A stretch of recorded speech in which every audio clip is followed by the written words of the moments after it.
Live for your home, that's what the father always told our protagonist.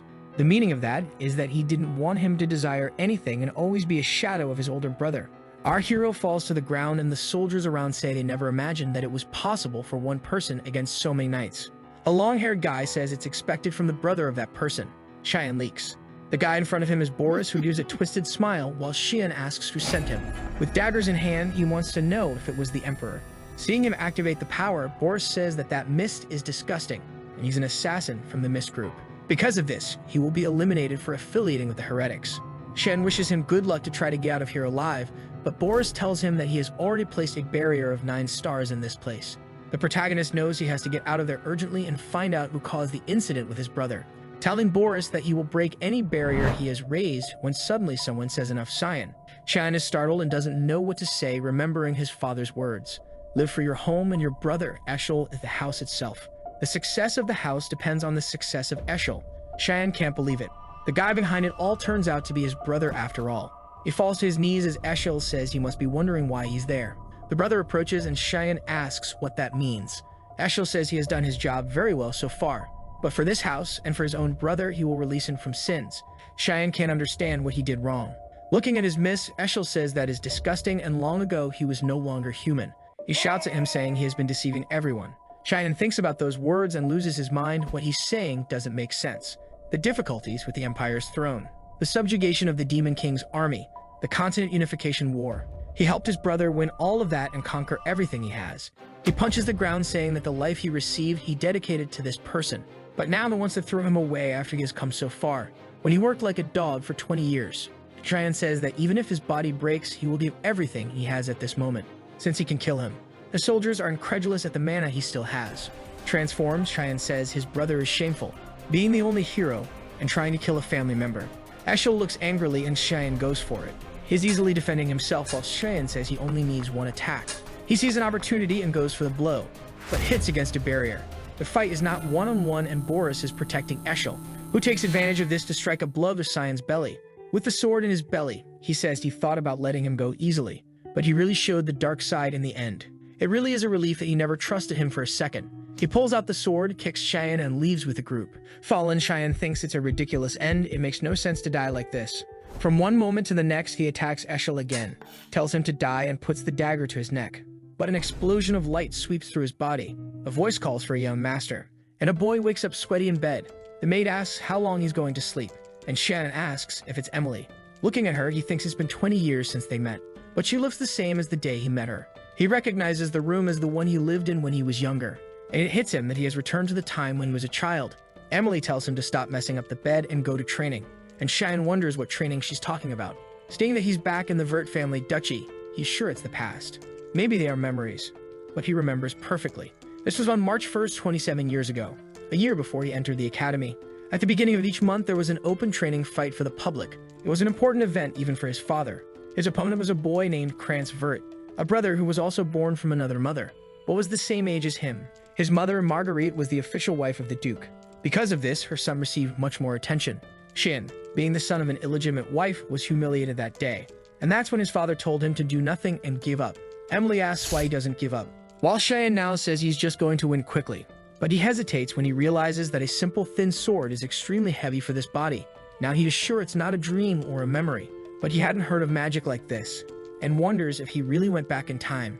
Krantz says it's incredible that he didn't run away, and when Cheyenne looks at his father, he tells him to start. The brother goes up asking where he's looking, and clearly he's confident it's going to be easy, but Cheyenne wonders why he's so slow. A step to the side and the brother cuts the wind. Krantz says he's a coward and comes to give another attack, but he takes a blow to the hand that makes him drop the sword. A kick to the shin and he writhes in pain, falling to the ground crying. The mother calls for the boy while the father seems interested. Seeing him on the ground, Cheyenne knows that if he puts the blade to his neck, it's over. But he remembers that in the past, this guy tormented him, and the bullying continued even at the academy. So now he has to end him so that he never thinks of doing something like that again. In this second life given to him, he will live for himself. The fight ended with Krantz being completely defeated. The Duke postponed the plans because he wanted to talk to Cyan, and even put one of the knights who worked for him to keep an eye on him. In the corridor, he sees Krantz's mother and is sure she's back from the infirmary. With a mischievous smile, Cheyenne asks if her son's okay. Duchess. She says he is shameless to say that after what he did to his brother. Cheyenne ignores her, saying it's normal for this to happen in training. The Duchess says that's why you don't talk to illegitimate children. Filthy mother, filthy child, and you should have stayed picking up trash from the streets. Cheyenne looks back thinking she crossed the line and wondering if he should kill her. But he smiles, remembering that he knows how to make her suffer gradually, and tells her he will enter the same academy as Krantz, and she asks what he means by that. He wants to know if she doesn't care about her son and his graduation. She frowns and goes to slap him, asking how he dares to say something like that. But the guard protects Cheyenne and apologizes to her. But the Duke calls the boys so they can't linger there. He stares at the Duchess and tells her they are leaving. She remains with a closed face but doesn't have much to say. And Cheyenne did this because he knows the Duke's order is absolute. And the night, there was order to protect him. In the room, his father tells him to come in. Cheyenne enters and introduces himself. While he thinks that the last time he met this guy like this was 15 years ago. Duke Wallace Verdit, who tells him to sit. People call him the protector of the continent, the one who with his magical power and military strategies stopped the demon's attack. Even if a whole army of the Demon King wanted to kill him, all he wanted was peace for this continent. But that's just how he was in Cheyenne's memories. Someone who dedicated his whole life to serving people and being an admirable man. The first thing Wallace says is that he noticed he saw the sword and dodged. Cheyenne is confused. But Wallace says that when Krantz attacked him, he saw the trajectory of the sword easily and turned aside to avoid it, and asks when he learned this kind of fencing. Cheyenne is impressed with how attentive he is and says he learned it on his own. Wallace says that as far as he knows, Cheyenne had no interest in fencing or he was hiding his skills. The explanation says he didn't want to stand out too much, while Wallace says it's amazing that he defeated Krantz even acting like that. But he stops and then asks why he hit his brother like that in the end. Cheyenne thinks, is he recognizing me as someone strong? And then says he wanted to prove something. Wallace asks what he wants to prove. Our hero says that even though he is a brother, he wanted to prove that he is better than Krantz. The father begins to laugh and says it's amazing to have such a direct and clear answer like that. He hopes that Cheyenne will one day become a strong ally of Eshel. The name Eshel scares our protagonist, who wonders why he would want to be an ally of that guy. In the end, his father's obsession with Eshel hasn't changed at all. He clenches his fists without saying anything. And Wallace says there's no reward ceremony, but he can ask for something. Cheyenne's plan is very obvious.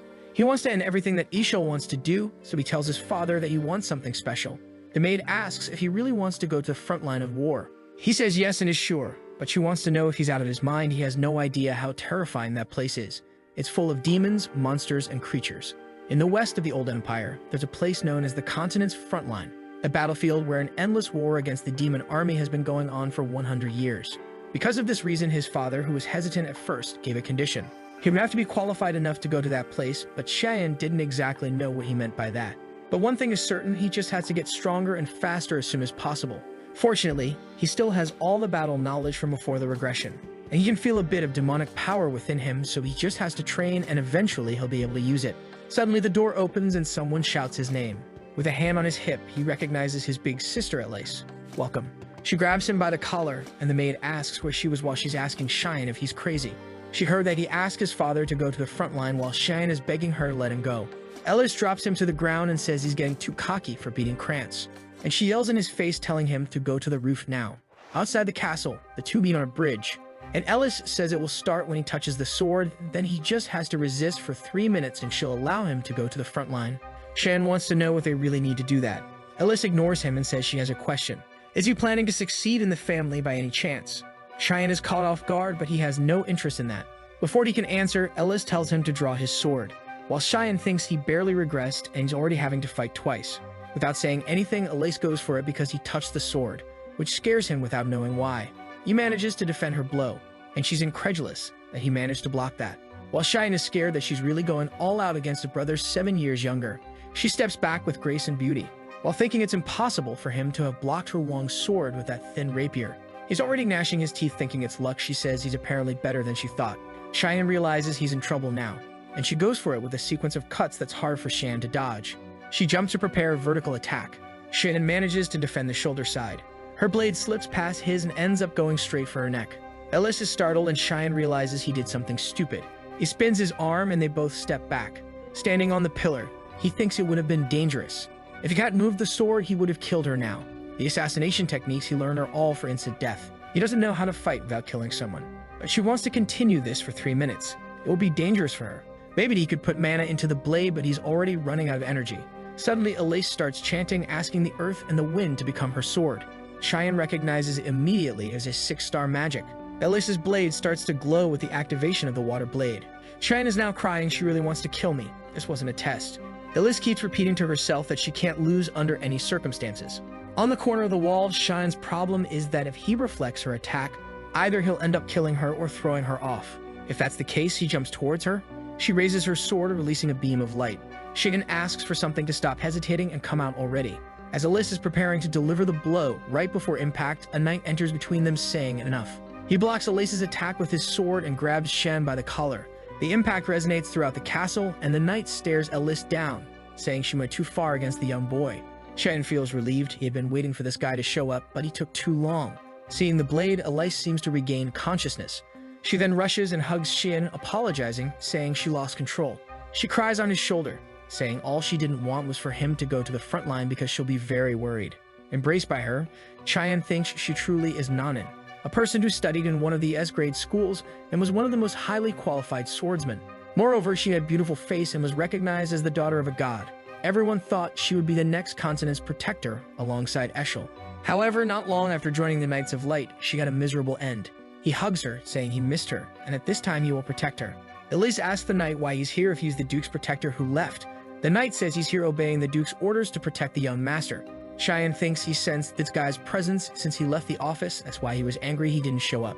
Passing out, he just doesn't understand why his father ordered to protect him in hiding. He then loses consciousness on Elice's shoulder, who smiles, thinking he's still a child. The next day, she returned to the academy and he resumed training to prepare to meet his father. All he could do was push his body to the maximum to increase stamina. However, poor thing is fading. 10 push-ups is the maximum he can handle. Remembering his muscular version, he thinks he'll need drastic measures. Suddenly, Emily enters the room and says Elice sent something for him. However, she says it's too stinky and asks what it is. After Elice attacked him, Cheyenne asked for hellhound blood as a gift of apology. Because of the terrible smell and disgusting appearance, everyone thinks it's poison. But in fact, it has the power to permanently increase the stamina of whoever drinks it. Pinching her nose, Emily asks if he's really going to drink that, and he says yes. Taking a big gulp, he says he's the only one who can eat Emily's food, so this is fine. Already remembering the purple mushroom soup she made and how much worse it was, he smacks the pot on the table and says it was delicious, exuding an aura. Calling for Emily, who wants to know what happened, he looks back with red eyes and says he's going for a walk because he wants to see the effect of the medicine, and then leaves the castle. Standing aside, he says he's been wanting to come here for a long time. This was the place he came to when he wanted to be alone. Another day, a revelation from the God of Light came to Eshel, his brother, about an ancient temple that was in that place, and Cheyenne was skeptical about it. Leaning against the ground, he says no one knows about the revelation yet. The ground cracks and a red mist starts to emerge. While Cheyenne says what he's about to do, Eshel would never imagine. Looking at the underground passage, Cheyenne wonders if it's time to go. Walking inside, he says it's different from before. This place served the God of Light until everything there was devastated. This happened during the Holy War 300 years ago. Cheyenne says a place like that is almost unbelievable.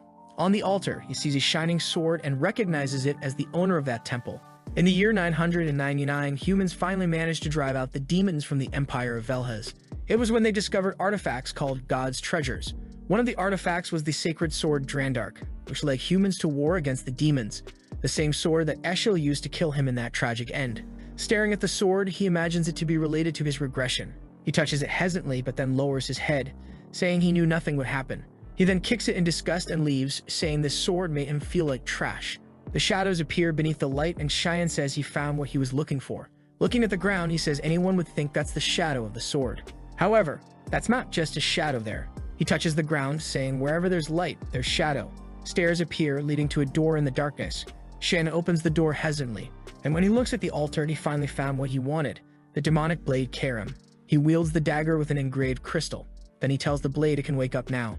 He continues cutting in all directions, already hesitant seeing that it seems to be sleeping. But it's quite thrilling to cut with the blade he used his whole life, really tasty. Suddenly, a shadow starts emerging from the ground, saying he was a very brave child. She asks Cheyenne if he doesn't know the meaning of taking that dagger, and he says it means it's his now. The shadow keeps growing, saying she can't believe he really woke up a demonic blade. With a macabre smile, she says it's too late. She swoops towards him, shouting that his body now belongs to her. But Cheyenne grabs her by the neck, which confuses her. The face emerges from the shadows, and Cheyenne says he didn't have much to do at that time. The blade asks how he can touch her, and he replies he already said, now she's his. With pink nails, she sends a slash he manages to dodge, stepping back. The blade takes advantage to get some distance. And boy, this is the strongest weapon I've ever seen a protagonist have around. It's really a danger to society. She asks who he is, Seeing the shadow leaving her body, she wants to know if he's the hare. Or at least she wants to know why he has the hare's energy. And he says yes, he's the hare. Now that he's the master, it's good for her to stay quiet and bow her head. Karam is seething with anger, saying he's just a kid. She attacks him, saying she won't accept this. While defending himself, Cheyenne knows the blade's goal is to steal the user's body, so there won't be much to do. She's about to hit him when he wonders if he should go easy or not. With a smirk, he activates control of the demonic blade. Karam is thrown to the ground, not understanding what happened. Shen warns he'll only say this once, it's good for her to accept it, while he's being nice. Suppressed, Karam wants to know how he's managing to use this ability. Shen activates control of the blade again, burying her head in the ground. Before she can say anything, she activates a few more times. Seeing her buried, he asks if she understands now, and she says she really recognizes him as the master now. He's about to use the power again when she calls him Lord. With that, Cheyenne completed the objective there, and wonders if he should return before they miss him. Karam in his hand says she's eager to feel the fresh air outside, and curious about his name, she asks him. Upon hearing his name, the blade asks if he really was chosen as the hare. Cheyenne says yes, but it was in the past life. Karam is confused about this past life thing, and he says he died once. She's even more confused, thinking he's crazy. As he approaches the sword, she says it's sleeping, and our protagonist warns the owner will appear in 20 years. Karam wants to know how he knows that while he already pulled the blade. Without hesitation, he cuts the handle. She's curious about why that. Cheyenne says he has no idea anymore, and it'll be an interesting future. In the morning, a carriage was leaving the Verde Castle. The promised date as Cheyenne had come very quickly. He introduces himself to his father, who says he wants to ask once more. Is he really determined to go to the front line? Cheyenne says yes, his heart is already there. The father then tells the knight to release the beast. The knight takes a scroll, and Cheyenne wonders if he'll use a summoning spell. He opens a scroll glowing with a red pentagram. A creature with flaming back starts to emerge. Cheyenne recognizes it as a hellhound. Seeing the creature, he assured his father, and the knights prepared this test well for him. Everyone's hands are ready to draw the sword, and he realizes everyone is being cautious with his life. The father warns that everything comes with responsibility, and he must prove his will by passing this test. Hearing the word test, the knight hesitates. He was confused when Shan asked to train against him. Our protagonist said he had 3 days until the test and needed to prepare as best as possible, and he asked the knight for help in practicing combat techniques. The knight said if he wanted to train, he should ask Krantz or someone his age. Shan plays dumb, saying he doesn't know why, but Krantz messes him up every time he sees him. In a difficult situation, the soldier realizes the protagonist smiles when the knight says he'll grant this wish. However, he won't draw his sword, and all he'll do is defend himself. Cheyenne thanked him and asked for just one more thing. He wasn't to inform his father about anything that happened there, and that was an order. Yelkin hesitated, not understanding why he said that, when suddenly Cheyenne lunged towards him. Yelkin managed to defend the first attack. However, he was disbelieving at the strength of a 10-year-old kid. He realized Cheyenne's movements were very fast, vanishing in front of him. Cheyenne was already above him while he wondered where the kid went. He felt something and turned to block the attack. Cheyenne kept striking relentlessly, and after a few attacks he gave up, saying unfortunately he still couldn't beat him. But he told Yelkin it was a great job and thanked him for the help. Almost exhausted, Yelkin said he did a great job too. While he couldn't believe that Skinny Kid was so strong, if what he felt that day is correct, the Kernigum Master will be able to pass any test given to him. The Hellhound faces Cheyenne and lunges for the attack. He seems calm seeing the creature coming to bite. A slash passes through the Hellhound's eye, causing it to fall to the ground. Looking back, Cheyenne says with his current strength, he needs to finish this as quickly as possible. The Hellhound gets up and he knows he has to end it with this attack. He prepares and suddenly the slash has already passed through the Hellhound's head, completing the blow with a blade throw from the air. The present knights are all startled, while his father smiles. Seeing the carcass on the ground, Cheyenne says it's a waste he let so much blood be lost.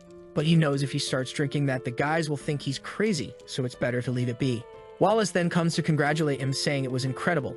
Since that's the case, they'll meet again on the front lines. Cheyenne thanks his father, while Karen is calling for him. Asking if she's just a kitchen knife, our boy says no, she's a demonic blade. She then wonders why she's not being used. She can only regain her powers by consuming blood. Heading towards the Hellhound, she's begging just for a lick, but Cheyenne tells her not to worry. He'll use her as much as she wants. The northern battlefield is invaded by ogres. The bell tolls, and Wallace warns not to let any escape alive. The soldiers raise their swords, activating the Salvation Prison. A huge shining cross appears on the battlefield, and a magic circle appears at the feet of all the ogres.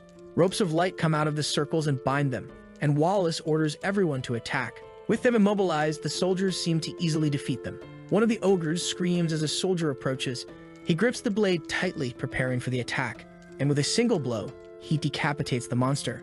Nearby, Shan and Emily watch the battle, and she's terrified. She asks him why he brought her to a place like this. Cheyenne thinks strangely he missed this place. Wallace asks him what he thinks about being on the front lines, and he says he's kind of nervous. The father warns he can return anytime and that he could die in this place, so he better not let his guard down. Shannon smiles, saying he'll keep that in mind. On the front lines, death is common and 3 or 4 battles happen every day. Strategically, the knights try to prevent the advance of the demonic lines. And the tent where Cheyenne is the farthest from everything and the safest. The problem is, now that he's being watched, he can't find a chance to feed Karen. While he wonders if he'll have to wait until night, he asks Emily what she's doing under the covers. She's desperate, saying Duke warned that they could die at any moment. Shannon tells her to pack up and leave then. However, she screams it's impossible, he can't be without her. It's full of demonic monsters here. Who will take care of him if she flees? Suddenly, she leaves the tent, saying she'll get something to eat, while Shan wants to ask about the cloak he requested. But she just ignores him. He gets angry because this damn woman never obeys him. Sometime later, he placed a doll of himself in bed thinking maybe that's enough. When Emily asks if he's really going to exercise in this place, she says he's very diligent, and if Duke finds out, he'll be proud. Shan ignores her and says he's leaving and she can sleep there peacefully. He looks back and warns to say he's sleeping if anyone asks anything.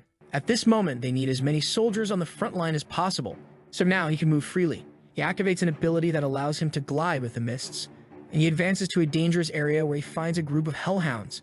However, he's excited because there's the perfect place to test Karen, who, when summoned, smells blood, and tells Cheyenne she can't take it anymore. She needs to cut through something. The hellhounds leap towards him, and Cheyenne tells her to feed as much as she wants. With that, he begins to kill the creatures, activating an ability called Furious Mist Storm. After finishing the hellhounds, he pulls the blood from their heads and drinks it. With a crazy look, he says that's what he wants, while Karen is excited. He tells her they'll keep hunting, and she says those creatures are too weak. But Cheyenne warns her not to worry since the night is young, and there's plenty of monsters. Karen says she's excited. A carriage travels through a mountain, and inside it, a girl with white hair is transported. Inside, the person warns that place is very dangerous, and they should retreat. But the girl says not to treat her like a child. She's a princess of the Empire, and it's her duty to assist the family. And if a woman says anything else, she'll take out her anger on her. The girl then warns that young Master Verdi is also on the front lines and is the same age as her. She asks if Duke had the courage to bring the youngest boy. The friend replies no, actually it was the boy who volunteered. Since they're the same age, they can be friends. But the princess says she's not interested and she's going to sleep. Her friend replies okay. But the princess now wants to know what the name is. The helper replies it's Cheyenne Verti. Under the moonlight, she ponders that name. Meanwhile, harpies are being cut down, and Wallace is giving orders to look after those who were injured. On the battlefield, dozens of harpies and griffins are dead as they're ready to return to base. He looks to the side and someone pulls a sword from atop a harpy. It was Shan who participated in that battle. Wallace asks if he's adjusting well to the front lines. Cheyenne says yes, he's learning a lot every day, and his father warns that he thought you would want to go back home. But he's been here for a while now and he's very proud. These words leave Cheyenne incredulous, and his father leaves, saying there's something to talk about tomorrow morning. Cheyenne agrees while thinking it's the first time he's seen his father with a proud expression. That same night, Cheyenne went out to hunt once again. What he found was a death worm that normally hides deep in the valleys. Karam told him he looked very tired because he wouldn't let her take over the body, but Cheyenne said she was being too obvious. She insisted, saying the worm's flesh regenerated much faster than he could hit. Despite not wanting to accept it, he knew that was true, and he's been in this place for over a month now, every day drinking the blood of countless demonic creatures, so why can't he do it yet? The worm attacks him once again, and he says there's no chance then. He warns he'll play by Karam's rules for a while now, which she's now happy about, saying it's time to go crazy. Activating the 9th assassination technique, the manifestation of the demonic blade. Numerous cuts appear around the worm while Cheyenne's face is black. He agonizes and our hero says he'll cut it into pieces. Under the moonlight, he activates the ability, 8 fluttering petals, cutting through the worm with numerous slashes from top to bottom. The worm's mouth explodes and our boy is demonic. Meanwhile, one of the knights touches the blood of a hellhound and says it hasn't been long since it died. It's Yulkin and Wallace examining the area and say it seems to be the work of the demonic tribe. However, looking at the body, the father says those cuts seem somewhat familiar. Maybe it's déjà vu? Yulkin appears from behind a rock and says he has to see something. Wallace asks what it is when he raises the torch. They see the death worm cut in half, which scares Wallace. He says he can't believe that organization is behind this. The manifestation of the demonic blade hands over his body to Karen, who can now use her maximum power. But if he gets distracted, his mind will also be completely consumed. The next day, he wakes up saying he's crazy for using that power just to kill a simple demonic beast. He gets out of bed saying he was lucky he drank so much blood. Otherwise, his body would have been destroyed. Something Karen says she understands. He looks like a 10-year-old boy, but doesn't speak or act like one. Not to mention it's the first time he's used her, but he seems too familiar. He even knew all the geography of the valley and fought as if he mastered the mist technique for over 30 years. Kieran remembers he said he died once, and now she's sure. He's a regressor, isn't he? Cheyenne says he had explained that very well already, and she just hadn't understood. The poor thing is baffled. She screams at him, saying how is she supposed to understand such a serious matter when he speaks so simply. Cheyenne says explaining is kind of boring. She says by watching the way he fights, it couldn't have been easy to defeat him. With the demonic blade, he must have lost to the bearer of the Drandark, which means he either lost a duel or was betrayed. Remembering the expression he made towards the holy sword, she's sure he was betrayed. She says if he's back and preparing for revenge, he better remember one thing. If she finds him lazy or weak for a second, she'll devour him on the spot. Shen punches her and tells her to shut up because he's the master. The poor thing falls to the ground all bruised, while he smiles, thinking she really has the same personality as before. He then leaves the tent and looking to the side, he realizes everything is chaotic. Amelia calls for him, and he asks if something happened. Scared, she says today they found the body of a demonic beast at the entrance to the valley. Shan hesitates, afraid they found the body of the deathworm. Amelia warns it's been a long time since they found such a high-level beast near the borders. Shannon asks if there's anything else to say, and she gets scared. He asks again, did anyone say anything about me, any rumors? Suddenly, a knight appears behind, calling his name. It's Yolkin, who says the Duke wants to talk. Shannon knows he's in trouble because yesterday when he was hunting, his father's group suddenly appeared. He had to abandon the Hellhound's bodies without being able to clean anything. All he didn't want was to attract attention before entering the academy, and so he presents himself in his father's tent. Sure, his father already knows everything. His father greets him while Shan hesitates about what he'll say. Wallace tells him to sit, and Shan frowns, wondering how he'll get out of this now. His father says he'll be direct and asks what he was doing last night. Sweating, Shan lies, saying he went to bed early. Wallace seems to believe it for a second, but finds it very strange since the cut on the wolf was very similar to his blade. Is he jumping to conclusions by thinking that? Shannon asks if something is wrong, while Wallace finds it unbelievable that a young boy has done something like that. Shannon calls his father again, who asks if he heard about what happened last night, and he warns that they still need to investigate, but it seems to be something from the Mist organization. Hesitant, Shannon asks, Mist. His father explains that it's an organization that has existed since ancient times, and they don't know its goal. But they have massacred countless nobles under the pretext of purification. Only that suddenly they disappeared. The last time they were seen was 300 years ago, but the same mist was present at the Deathworm, and that residue of power is only left by those who venerate the god of the mist. In his speculation, whoever killed the worm belongs to the mist. Cheyenne is impressed that he managed to track down an organization that disappeared 300 years ago with just that. Wallace says he doesn't know why they disappeared, but he tells him to be cautious and he will report it to the Empire. Our protagonist is relieved. It seems he will be able to escape suspicion, while his father thinks it doesn't make sense to connect such a young boy to all this, and he tells him that the discussion is over. And then he asks if he'd heard about the visit coming today. Cheyenne says he heard it was someone from the royalty. His father approaches, saying yes, and then he wants to ask him for a little favor. Sweating, Cheyenne is curious about this favor. A knight sounds a signal announcing the arrival of your majesty. Wallace and everyone on the battlefield bow and welcome the Emperor. The Emperor, who looks like a pale vampire, says hi to Wallace. He approaches him and says they are old friends, no need to be formal. Then he asks if the boy next to him is his son. Cheyenne introduces himself and says he's the youngest of the Vert family. The Emperor tells Wallace it's amazing to see that his son is on the front line. Really, his kids are extraordinary. The favor the father asked Cheyenne for was to introduce himself as his son, because in his past life he always stayed hidden and nobody even knew he existed. The Emperor then says it was the perfect time for him to introduce himself as well. A shoe descends from the carriage and she introduces herself as Erin Severus, the 5th princess of the Empire. Cheyenne remembers that she was known as the Unlucky Princess. One of the favors his father asked for was to escort the girl. He was confused because he wasn't very strong and wanted to know why his father asked for that. His father explained that it was just for him to keep her company since they would be entering the same academy and are the same age. Cheyenne remembers that in his past life he saw her at the academy while changing classes a few times. Wallace explained that it's always good to know someone from the royal family, and even though she won't be staying here for long, it's a good opportunity. Our protagonist thought he wasn't very interested, but he understood his father's intentions. He wanted him to have a relationship with her like his father has with the Emperor. However, Cheyenne says that his father chose the wrong person since that girl wouldn't serve his purpose. He sighs, saying he can't reveal the reason since only he knows the future. As inconvenient as it may be, for now he will have to follow these requests. As they walked with the troops, Erin asked why the lake was red. Cheyenne explained that it was the Blood Lake and there was no special reason for that color.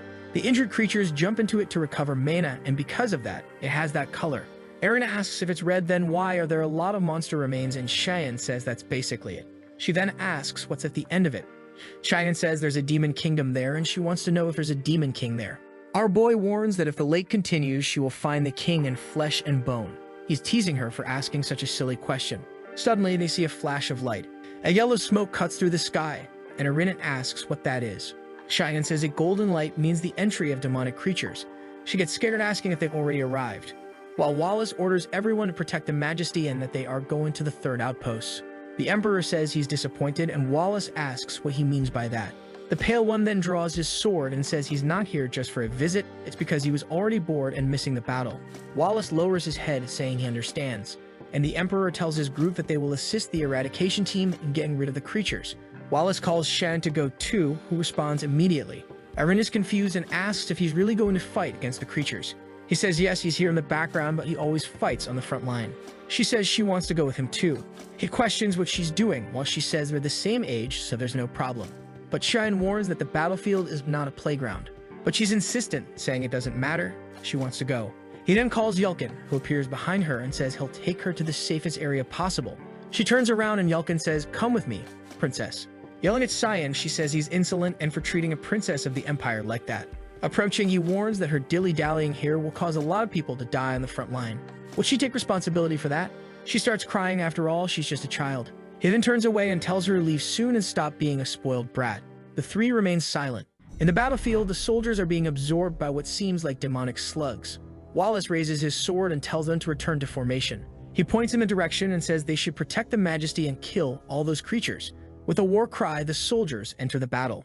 Dio and Severos had two wives, one named Anna, who had already died, and another known as Cassandra, who was the current ruler of the Empire. The first wife bore two, and the second two more.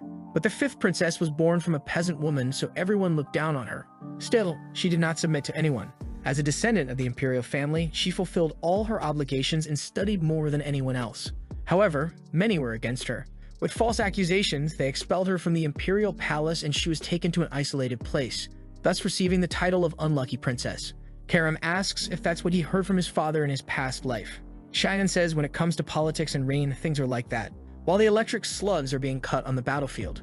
Watching from afar the explosions, he recognizes that the Emperor is really amazing. He plants the sword in the ground and activates a sacred ray, easily defeating all the slugs around him. Cheyenne heard that this guy's magic reaches 8 stars. If he hadn't become Emperor, he would be the president of the Magic Council. Obviously, these medium creatures are nothing to him. A while later, Wallace and the Emperor are drinking together, talking about the old times. The Emperor talks about the current state of the Empire. In recent years, many nobles have been murdered and tension is rising. Wallace says this probably has something to do with it. The Emperor reveals that all the murdered nobles were considered corrupt officials, and a black mist is being found in all the crimes. Does he know anything about it? Wallace says that the followers of the Black Mist seem to have restarted their activities, since he also found something near the base. The Emperor says that could be the case, but they will have to investigate a little more. He even wanted to thank these guys for getting rid of these trash, but this is increasing the tension in the Empire too much. And there's something that particularly caught his attention. One of the nobles said that the fifth princess was involved in these incidents. Wallace asked, are people trying to connect her to this? The Emperor says he knows it doesn't make sense to blame a child, and asks Wallace to take care of his daughter if he dies. Wallace makes the oath of this promise and the Emperor thanks him. That night it was raining in the tents and Emily was asking if he really did that. Cheyenne just ignored it, saying he was leaving, but Emily wanted to know if he really said those things to the princess. This way, he'll never be able to get married, he'll live a lonely life. Cheyenne told her to forget about it, he was going out to train, and she asked if he was really going in this rain. He told her not to worry and go to sleep, only Erin was clearly already there. Emily got a scare and asked who she was. She lowered her hood and asked if he was going somewhere. But if he's not busy, she wanted to talk about something. Seeing the princess, Emily's eyes even sparkled. Erin asked how long they had been there, and Cheyenne said it had been over a month. However, he wants to know her reason for being there. She hesitated without saying anything, and both asked Emily to leave them alone, who was already smiling mischievously, and she left saying they should enjoy the tent. Cheyenne knows he's 40 and not at all interested in her. Erin apologizes for what happened that morning. Awkwardly, Cheyenne says he also acted wrong, and she laughs, saying she would have done the same. She says she knows he is recognized by those around him, unlike her. Cheyenne didn't imagine she had that kind of personality.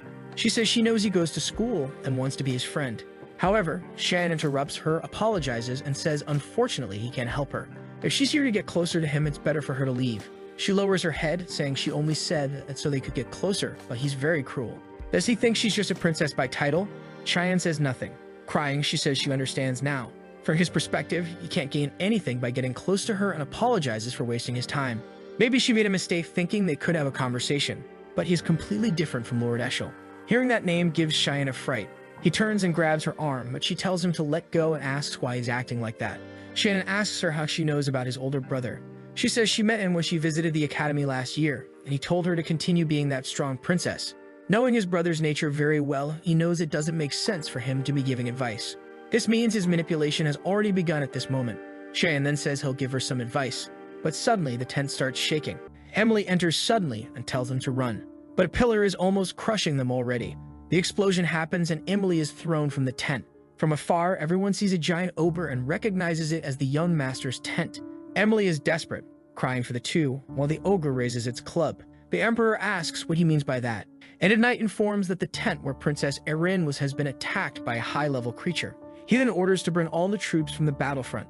While wanting to know who she encountered in such a dangerous place, the giant ogre continues to destroy the entire back part of the base, and hidden there, Cheyenne can't believe there's an ogre in that part, a type of creature that only appears in the depths of the valley. He's wondering if maybe it's his fault when Emily calls for him. She's crying, saying she thought he was dead. Remembering the moment of impact, he managed to grab Erin and dodge the blow. Obviously, someone who subdued the Demon King's army wouldn't die to an ogre. Erin asks if the knights will be okay, and Emily reassures her that everything is fine, and they are very strong. But she cries, saying if she weren't there, this wouldn't have happened. It's all her fault. The knights say it's okay, their duty is to protect them. Smiling, one of them says she can trust that they will give their lives. However, Cheyenne warns him to run, and an ogre's hand is coming from behind. The poor guy is crushed and coughs up blood. Soon he's lifted by the giant ogre who is on the backs of the two. Cheyenne tells the princess to stay on his back, and the ogre seems to smell something. He recognizes it as he thought, and these monsters are there because of him. He's going to tell Emily to grab the princess and run, but before he finishes, she already grabbed her and ran off. The poor guy thinks the girl is fast even when it's time to run away. The ogre is coming to crush him, and he won't be able to use the demon blade so that no one suspects him. He's curious why these creatures are hunting him and what smell they're sensing. Karam says to him that he's been drinking the blood of many demon creatures, and now for the monsters, he has a terrible smell that attracts them. Cheyenne gets angry. The damn sage knew this and didn't tell him. She smiles, asking if he forgot that all she wants is his body. He grabs her and tightens his grip, turning her into the dagger who wants to know what he's doing. Shen realizes he won't have an option. He'll have to go all out against this beast. He throws himself, saying he doesn't care, and the ogre comes swinging. With one swift movement, he manages to tear the creature's arm off. Then he appears behind its neck and slices it as well. The boy's got swag, and with just 2 cuts, the beast is lying dead on the ground. He says now it's just a matter of killing the curious ones. In front of him, there's a bunch of creatures that make Karam say she's very excited for this festival. However, he gets a shock when a demonic dragon appears. The dragon roars to the skies, and Karam tells him not to be afraid. It's still just a little one. Shan immediately activates the manifestation of the demon blade. Pointing the dagger, he says it needs to devour him. Meanwhile, the army is facing the ogres that invaded the base. The Emperor and Wallace have just killed the last one, and he asks if there's any trace of the princess.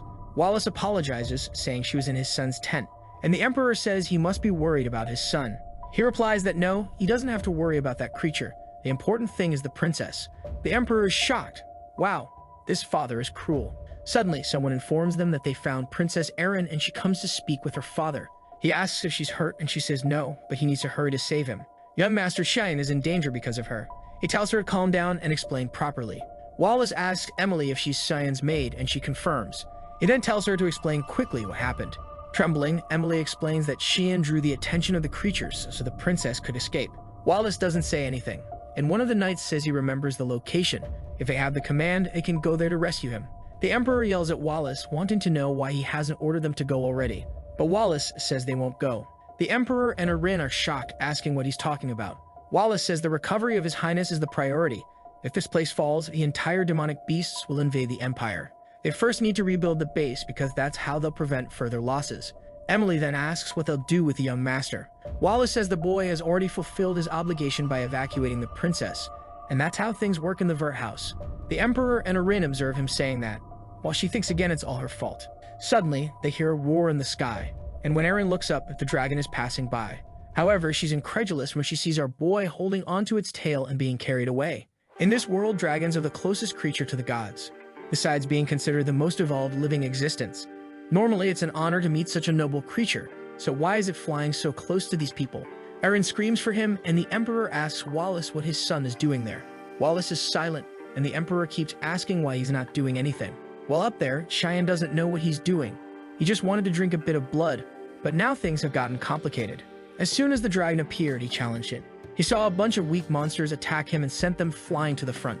He used the Furious Mist ability and cut through the entire battlefield. He approached the dragon and realized it really wasn't an adult yet. But the dragon prepared an attack and the boy got scared. The explosion happened and a laser cut through the battlefield. He managed to dodge, and by the dragon's head, he told it it's just a baby. So how does it have the courage to spit on him when they meet? He sent a slash that hit the dragon right in the eye. He was floating midair, and the dragon took advantage to attack him head-on. When he was about to be pierced, he smirked and activated the mist blade. Using the 8 fluttering peels to cut the dragon from various directions, the beast fell and exploded the entire ground. And he felt that it really was impossible to kill a dragon. His shoulders were already done. But now that on the ground, it's time for the final blow. The dragon flaps its wings to create distance, and Cheyenne knows it's going to use the laser again. However, when he looked, the dragon was fleeing in fear, flapping its wings. Cheyenne jumped towards it, shouting, "You won't escape, you coward." And that's how he ended up hanging onto the beast. The problem is that when he glanced down, everyone could see him. So how will he explain this? Kieran asks why he's acting like a statue, and he asks if she doesn't see everyone down there. Karen was angry, saying that she'll have to use her now that she's invoked her. But Cheyenne says that if he does anything demonic, he'll be stopped. She shouts, "So what will you do, kid?" He says he's thinking and tells her to shut up. Down below, Wallace begins to conjure a light magic. Cheyenne recognizes instantly that it's an 8-star attack. He can't believe his father would attack his own son like this. And that's exactly what he does as he raises his sword to the heavens. Cheyenne is desperate, wondering what kind of father he has. But the dragon descends toward the swords and starts dodging everything. He says it's good work by the dragon, congratulating his friend and telling him not to take it. The problem is another one appears behind him. Coming almost in his face, he already knows he can't dodge this one. It hits his leg where he was clinging, and Cheyenne is thrown. As he falls, he's sad thinking he lost his lunchbox. While Karen is telling him to protect himself, he falls headfirst. Our guy says he can't use any mist technique. She comes at him, telling him to stop being cautious or he'll die like this. He tells her to shut up, he's thinking. In the end, he really won't die, and she can't believe he's going to do this. Until he has an idea. Down below is the Red River. He says he has no choice but there. Someone from afar observes the dragon fleeing and says it's rare to see such a sight. The guy behind him says it's just a kid who must have gotten lost from the group. The silver-haired guy points in a direction and asks if there are demons there. But the friend responds that there, in fact, is the human region. He looks at the horizon and gets curious, saying that dragons shouldn't be defeated by humans. Staying silent for a second, the guy with glasses asks if anything happened. He points, saying he feels a strange energy coming from that direction, almost familiar. The friend responds that they can go check it out. However, he's forbidden from annihilating absolutely everything out of boredom. He spreads his wings and says it's okay, he won't cause any trouble, and he flies off saying he'll be right back. Meanwhile, Cheyenne is emerging from the blood lake. He throws himself onto the rock, cursing up to the 10th generation, and he asks Karen if she's alive. Karen, all slimy, tells him not to talk to her. She's contemplating how to kill him. He says he'll give her a little wash when they get back, and she says okay then. But she tells him to wake up to reality, they're in the demon realm. Cheyenne tells her not to worry, it's very rare to find a high-level demon in this place. Someone behind him says he knew he would find something interesting. Cheyenne is startled. This is a voice I'll never forget. The demon behind him asks if he's a human, and Cheyenne knows he's the Demon King Valkyrian. He remembers that in the past, this guy said the same thing, that Cheyenne was as if evil had gathered in one person. Valkyrian asks why he's not answering. Is he not human by any chance? In an instant, he's on his back, asking if he really wants a fight. Cheyenne is startled and turns, but Valkyrian easily dodges. But he managed to cut a tiny strand of hair. Leaving him impressed, he says that indeed races have endless possibilities.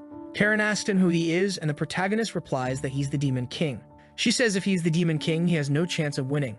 He knows it's impossible. The best option would be to escape from there. However, his hand is trembling and he wonders if he can do that. But he's surprised when Valkyrian tells him to relax. He thinks he came here to fight a kid, for God's sake, and lies on the ground saying, "Do you really think I'm going to hit a child?" Cheyenne is all confused there, wondering why this guy is lying down. Valkyrian says he will ask one more time if he's a human. Cheyenne says yes, and Valkyrian wants to know how he ended up there. Our protagonist explains that he was carried by the sea, and the guy says it seems to be his first time in the realm, right? However, he senses strange energy and asks Cheyenne what he is. He says he's just a normal human. Valkyrian says he says that, but it seems like he knows who he is. Our guy says it doesn't make sense. It's the first time they've met. Valkyrian stretches his arms, saying it might be because it's the first time he's seen a human too. He then asks why he came here while wondering why this guy is so calm. Valkyrian says he felt a strange energy while he was walking around. He says that as the Demon King, he needs to keep an eye on the lands he rules. Valkyrian then gets up and tells Cheyenne to repeat what he said. Cheyenne says, "You're the Demon King who keeps an eye on the lands he rules." He points to his face and says he's not surprised. Now he's sure he's been seen somewhere. What kind of kid reacts like this? Cheyenne knows that the invasion of the demon realm is about to begin, but this guy is completely different from what he knew. What happened to change his attitude so much? So he asks him as the Demon King what he wants to do. Valkyrian smiles, saying he's quite reckless to ask something like that to the Demon King. And then he says it's obvious, right? As long as his subordinates are alive and eating, there's nothing else he can do. But everything changes if someone wants to change that. In that case, he'll end them all. That's his simple obligation as the Demon King. For a moment, Cheyenne felt the same demonic aura from the guy who attacked the Empire the first time. Somehow, he has to prevent that from happening. He then asks Valkyrian if he wants to make a deal and asks what it is. Cheyenne says that in the future, something will happen to him, an incident that will put all his subordinates at risk. Valkyrian asks him to explain properly the nonsense he's talking about. He explains that he doesn't know exactly how it will happen, but it will be an incident that will become the catalyst to start the war against humanity. Valkyrian crosses his arms, asking if he really thinks he, the Demon King, would attack his land. And Cheyenne says that's why he wants to make a deal so that no matter what happens, at least he won't start a war. Valkyrian says he has no idea what he's talking about, but if he accepts it, what does he gain from it? The protagonist says that no matter what happens, he will help the Demon King. Approaching him, Valkyrian says he seems to know something. He's sweating, and Valkyrian asks him his name. After introducing himself, Valkyrian says he will keep that promise as the King of Demons. He flies off, saying it's good for him to keep his as well since this is a deal. And he smiles, saying it's now sealed. After contacting the Demon King, some knights found Cheyenne. Seeing him emerging from the Red Lake, they said it was a miracle he was still alive. And with that, he received the title of the one who survived the demonic dragon. He was then taken to the monastery on the front lines, a place used as a military hospital. Cheyenne asks someone to repeat what they said. Erin is hesitant to say anything. She holds back and shouts, asking if he wants to be hers. The poor guy is confused, not understanding what she means by that, but he says he's not interested. She obviously gets startled. She starts crying again, saying it was expected. She really is the fifth princess with no power at all. Cheyenne in bed is thinking she's really starting to annoy him. He knows Princess Erin is the weak link in the imperial family, and the way she's risking it, her end is obvious. The problem is he can't shake off the idea that his damn brother is behind her death. He then says she's right. Currently, she really can't offer any benefit to him. She has no possession, takes a hit. Besides, it's extremely risky to get involved with her politically, takes another hit. But he says he'll take care of her until she figures out what's necessary. She asks if he's really going to do this. Cheyenne says yes, it's a promise, so she doesn't need to worry. She gets up, saying she understood that when she manages to turn things around, he recognizes her power. She points at him, saying she doesn't know when, but she will make him recognize her power. He says he's very eager, while thinking she was depressed just a second ago. Before leaving, she says there's one more thing, and thanks him for surviving. Then she leaves, and he stays silent. In the depths of the camps in a forest nearby, a hooded guy looks around. He takes a square in his hand and smiles, saying that now it's almost done. A voice asks him, "Reynold Crimson, was that you?" He can't move his body as if he's being held by invisible chains. The person behind him says it's a small dimensional box, and considering the timeline, it was before it was commercialized. This box can hold anything as long as the person desires. From behind, Cheyenne says that's the masterpiece created by the Magic Council. He observed the guy for a whole year smuggling things from the Empire. He grabs the box, saying he'll take it now. Magical Knight of 7 Stars, Reynold Crimson, who asks who he is. Seeing him, he recognizes him as Cheyenne Vuri. He throws the items from the box on the ground while Reynold wants to know how he found out about it. Cheyenne ignores him, saying he must have an informant to know where to be at the right time. Reynold keeps insisting he has no idea what he's talking about, but Cheyenne says he can't lie because the blood of those creatures is already being sold in the Empire. That's how the Elice sent him that Hellhound blood gift. The guy is sweating, wondering who informed this kid and what's happening. He has no idea how Cheyenne trapped him, but as long as he can move a bit. And then he extends his hand, using a fire magic to kill Cheyenne. He gets startled, and the explosion comes towards him. Seeing the smoke, Reynold says it's a good thing he took this seriously. You really can't underestimate the sum of the verts. Then he finally relaxes. But suddenly his hand is cut off. He screams in pain and can't understand what that mist in front of him is. Seeing Cheyenne, he can't believe he belongs to the mist. But he grabs him by the neck and throws him against the tree. Cheyenne gives him 2 options: either he admits and dies peacefully, or he doesn't admit and dies in agony. In the trading area in the western part of the field, people are organizing some boxes. They see there are 2 potion boxes and are excited. They're just curious about how much is in that big box. But upon opening it, they both get startled. It was just Reynolds' head. From the mountain, Karen asks if he's really going to let the other guys live. He says yes, that's enough as a warning. These guys always smuggled demon items into the Empire. The items then reached the Magic Council, a place where people did any kind of madness to understand magic. Cheyenne says what they're going to do with demon blood is unthinkable, so they need to be separated. Karen says in this new life he's only living for others, but he says he's only preventing other people from using demon blood. In the Empire, in a certain mansion, Eshel is receiving a letter, and he finds out that Cheyenne has just gone to the front line with his father. There's a succulent girl in bed. This bastard is a villain but knows how to enjoy life. She asks if this Cheyenne isn't the younger brother of another mother. Eshel says yes and says that Kid is trouble in several ways. So we'll have to go there and leave a like on that video. That way he helps Mamoru produce some juicy content for his viewers, activate the cheeky little bell, and I'm out. You guys remember that the previous chapter ended with his brother saying he'd have to take a look at Cian. Some suitcases are piled up, and Emily celebrates that they're finally out of the front line. She's sure the academy will be a much calmer place than the front line, while Shan knows it will be scary. The academy isn't quite the place Emily's dreaming of. In fact, it's a cruel place where lives are destroyed by political interests, a place dominated by envy and greed, where strangely enough studies aren't even a priority. But Emily's there dreaming, saying she'll find a Getchit instructor, and Cyan starts to realize she's going to follow him at the academy.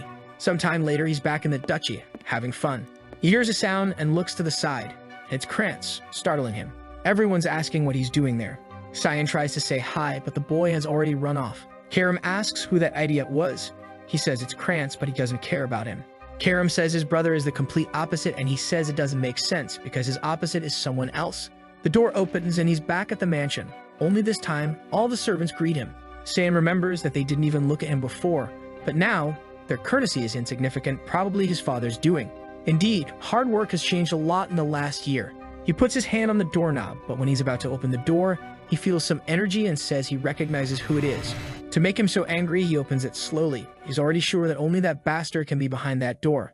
Eshel says it's been a long time since they've seen each other, while all Cyan can think is that he has to stay calm. Since he doesn't say anything, Eshel asks if he forgot about his brother by any chance. What Cyan's trying to do is stay calm, while Eshel says maybe he forgot since he last saw him when he went to the academy. But Shan's already got red eyes, realizing he won't be able to stay calm. Already preparing a dagger in hand, he's sure he'll kill him now, but Kiram holds his wrist and warns him that if he doesn't want to have his skull smashed, he'd better control himself. Besides, killing him now wouldn't be fun. With that, San calms down and greets his older brother. Eshel then asks, "Do you remember me?" Shion says it's impossible to forget a brother's face. Eshel pets his head, saying he's very happy. He was worried his little brother wouldn't remember him. It's a relief. He even heard that his little brother's fencing has improved drastically, and soon he'll be helping House Verd, or even better, he'll be helping him on the battlefield. Saiyan says it's true and he's very eager to help his brother in battles. Eshel stares at him and says he's very relieved to hear that, as the reason he came here was just to find him. Saiyan knows Eshel is the kind of person who completely ignores those who are of no use to him. And now that he realizes his brother is only there out of interest in using him, he relaxes and says he also really wanted to see his brother. Meanwhile, Emily brings their suitcases. They're exhausted. She drops them in the hallway, saying this was too hard. She shouts to the door, asking how he dared to leave everything to Emily, when suddenly Eshel appears in front of her. He smiles at her, saying he heard they are very close, and he wants her to keep working hard for Cian. They leave while both thank her. Then she shouts at Cian, saying she almost died of fright because he didn't warn her that Eshel was here. Cian ignores her and asks her to leave for a while, and she wants to know why. Coldly, he looks at her and says it won't happen again. She is startled by his expression. Cyan goes to the bathroom and starts vomiting into the toilet. He's dizzy and asks Karam why she stopped him, who replies he should be thanking her. He tells her it was the perfect chance. If he were defeated, she would take over the body. Karam says he doesn't understand how much more hatred he feels, the better for her. He smiles, saying she really is like that. Meanwhile, a guy approaches Eshel's door and asks to come in.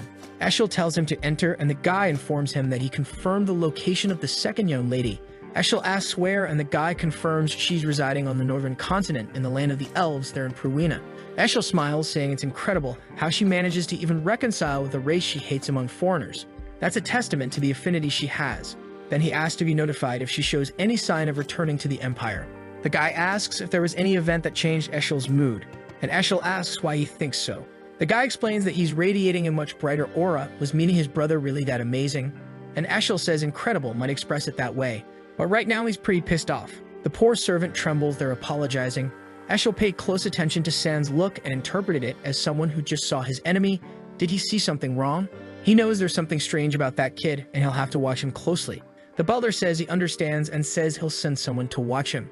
Eshel stands there staring out the window, just remembering Shan's look, wondering what he's hiding. In front of the mansion, carriages gather, while Emily shouts that she's very disappointed with the young master. He says it's her fault that she won't be able to go since she's not fit to guard, and she gets angry, saying he should have said that before. The carriage starts and Cyan says goodbye to her, telling her to chill out, while she tells him not to cry just because she's not there. Sid makes a silly face saying he understood, while Emily is shocked that he's really going like that. She starts screaming, saying that even if he's teased and beaten by everyone, he shouldn't be discouraged. From afar, she shouts for him to come back well, while he remembers that when he was 8 years old, he had a very high fever that made him faint. At that time, no one else took care of him, and it was Emily who carried him on her back. Even in the rain, she was the only one in the family who tried to find a doctor to help him. After a long time searching, an old man opened the door. If it weren't for her that day, he probably would have been found dead in one of the mansion's rooms. With a radiant smile, he warns her that if she keeps following him like this, she'll end up dead, and he can't take her to the academy because she's too precious to him. Now he's alone in the carriage, but impressed that they've placed 6 intermediate knights just to take the young master to the academy. Probably he'll see some blood before getting there. It was already late afternoon. Some knights looked at each other and decided to stop there. They informed Cyan, who asked how far they still were. They said they were near the central city of Saffron, and they would probably arrive there tomorrow morning. Cyan says he noticed and tells them to call him when they finish packing, but he already realizes that this is a lie because this forest is not close to Saffron. Camping in the middle of the afternoon in an isolated place and still lying about the location. All this makes it obvious that they are planning something. Cyan starts to leave the carriage when they say everything is ready. He leaves pretending to be clueless, saying the air there is very good. Already surrounded by the 6 knights, he wants to know whose order it was. In the background, one hesitates, sweats run down everyone's faces, and no one says anything. But one of them has a little smile. Cyan notices this and asks again whose order it was. The guy starts pulling out his sword, saying he doesn't need to know since he'll die soon. They approach, apologizing and saying it's not personal, but out of respect, they'll make it as painful as possible, so he just closes his eyes. The knight advances ready to cut, saying goodbye. The blade is about to hit Shin's neck when the guy's head flies off. It falls like a trash bag on the ground, and the guys look without believing. Cyan says he'll ask again whose order it was. Now everyone is scared, trembling, not knowing what to do. Shin asks why they're so frozen like that. Did they think it would be so easy? One of the knights thinks he can't even believe what his eyes see, and another one tries to attack them, but this time from behind. However, in an instant, Cyan is already on the other side and has made 2 cuts. The other one takes another hit on the shoulder and one on the arm. One of them tries to take advantage to run away, but obviously he's already agonizing. Shin only attacked Karim from behind. The guy who was standing and thinking is now crying, wondering if this is something an 11-year-old can do. He hasn't even moved yet, and everyone is already dead. Apparently, he didn't survive that dragon luckily. Putting intermediate knights to do this mission was a failure. The guy crying falls to the ground. Shan approaches him once again and tells him to say who ordered it. The guy warns the moment everything was the Duchess Margaret's doing. Shen feels a bit awkward. He didn't even need to do anything against the guy. He already said everything. The poor guy is crying, trembling, right? Why did he speak? The following the carriage is moving and he's taking Shan calmly up there. And he explains to Cyan that it seems it was the young master Krantz's doing. He somehow asked his mother to prevent Shan from bothering him at the academy, and apparently this whole mission was the result of that request. Cyan remembers the fool who keeps running away and is behind this. He really will have to give him a little help at the academy. The guy then calls Shin, a little embarrassed, and asks what will happen to him now. Is he going to die too? Cyan says he doesn't seem very attached to his life. The guy says he knows they were trying to kill him, so it doesn't make sense that he wouldn't die. Cyan tells him to at least drive this carriage properly so he can have some use alive. The guy understands what he meant and thanks Cyan, who says they seem to have arrived right in the central city of Saffron. A vase attacked on the ground. Margaret is asking how they found the 6 dead. The butler informs that this is the case and that the young Master Xian arrived in the city of Saffron 10 days ago. Margaret angrily asks the butler said there wouldn't be any problem. So what happened? The butler apologizes, saying they underestimated the boy, and she says it's impossible for a 10-year-old kid to have killed so many people. The butler says he probably had help from someone they didn't know. But it's alright, they just have to send an assassin to infiltrate the academy. She says enough. And if he finds out it was her doing and he mistreats Krantz because of it, already remembering that Xian asked if her son needed to graduate. Biting her lip, she says enough. It's better not to do anything else before things get complicated. Also, no one can know about this incident, so it's best to eliminate all those affiliated with it. Eshel's spy listened to the whole conversation. It's been 10 days since Xian left Saffron. Brian has been playing his role as a servant all this time, and he knows that news of his survival must have reached the mansion. However, at this rate, he'll probably reach the academy without any problems. He'll have to start wondering if he'll have to get rid of Brian, who suddenly opens the little window with a smile, saying they've arrived. Sand says, "All right, you got it." That city brings memories to him.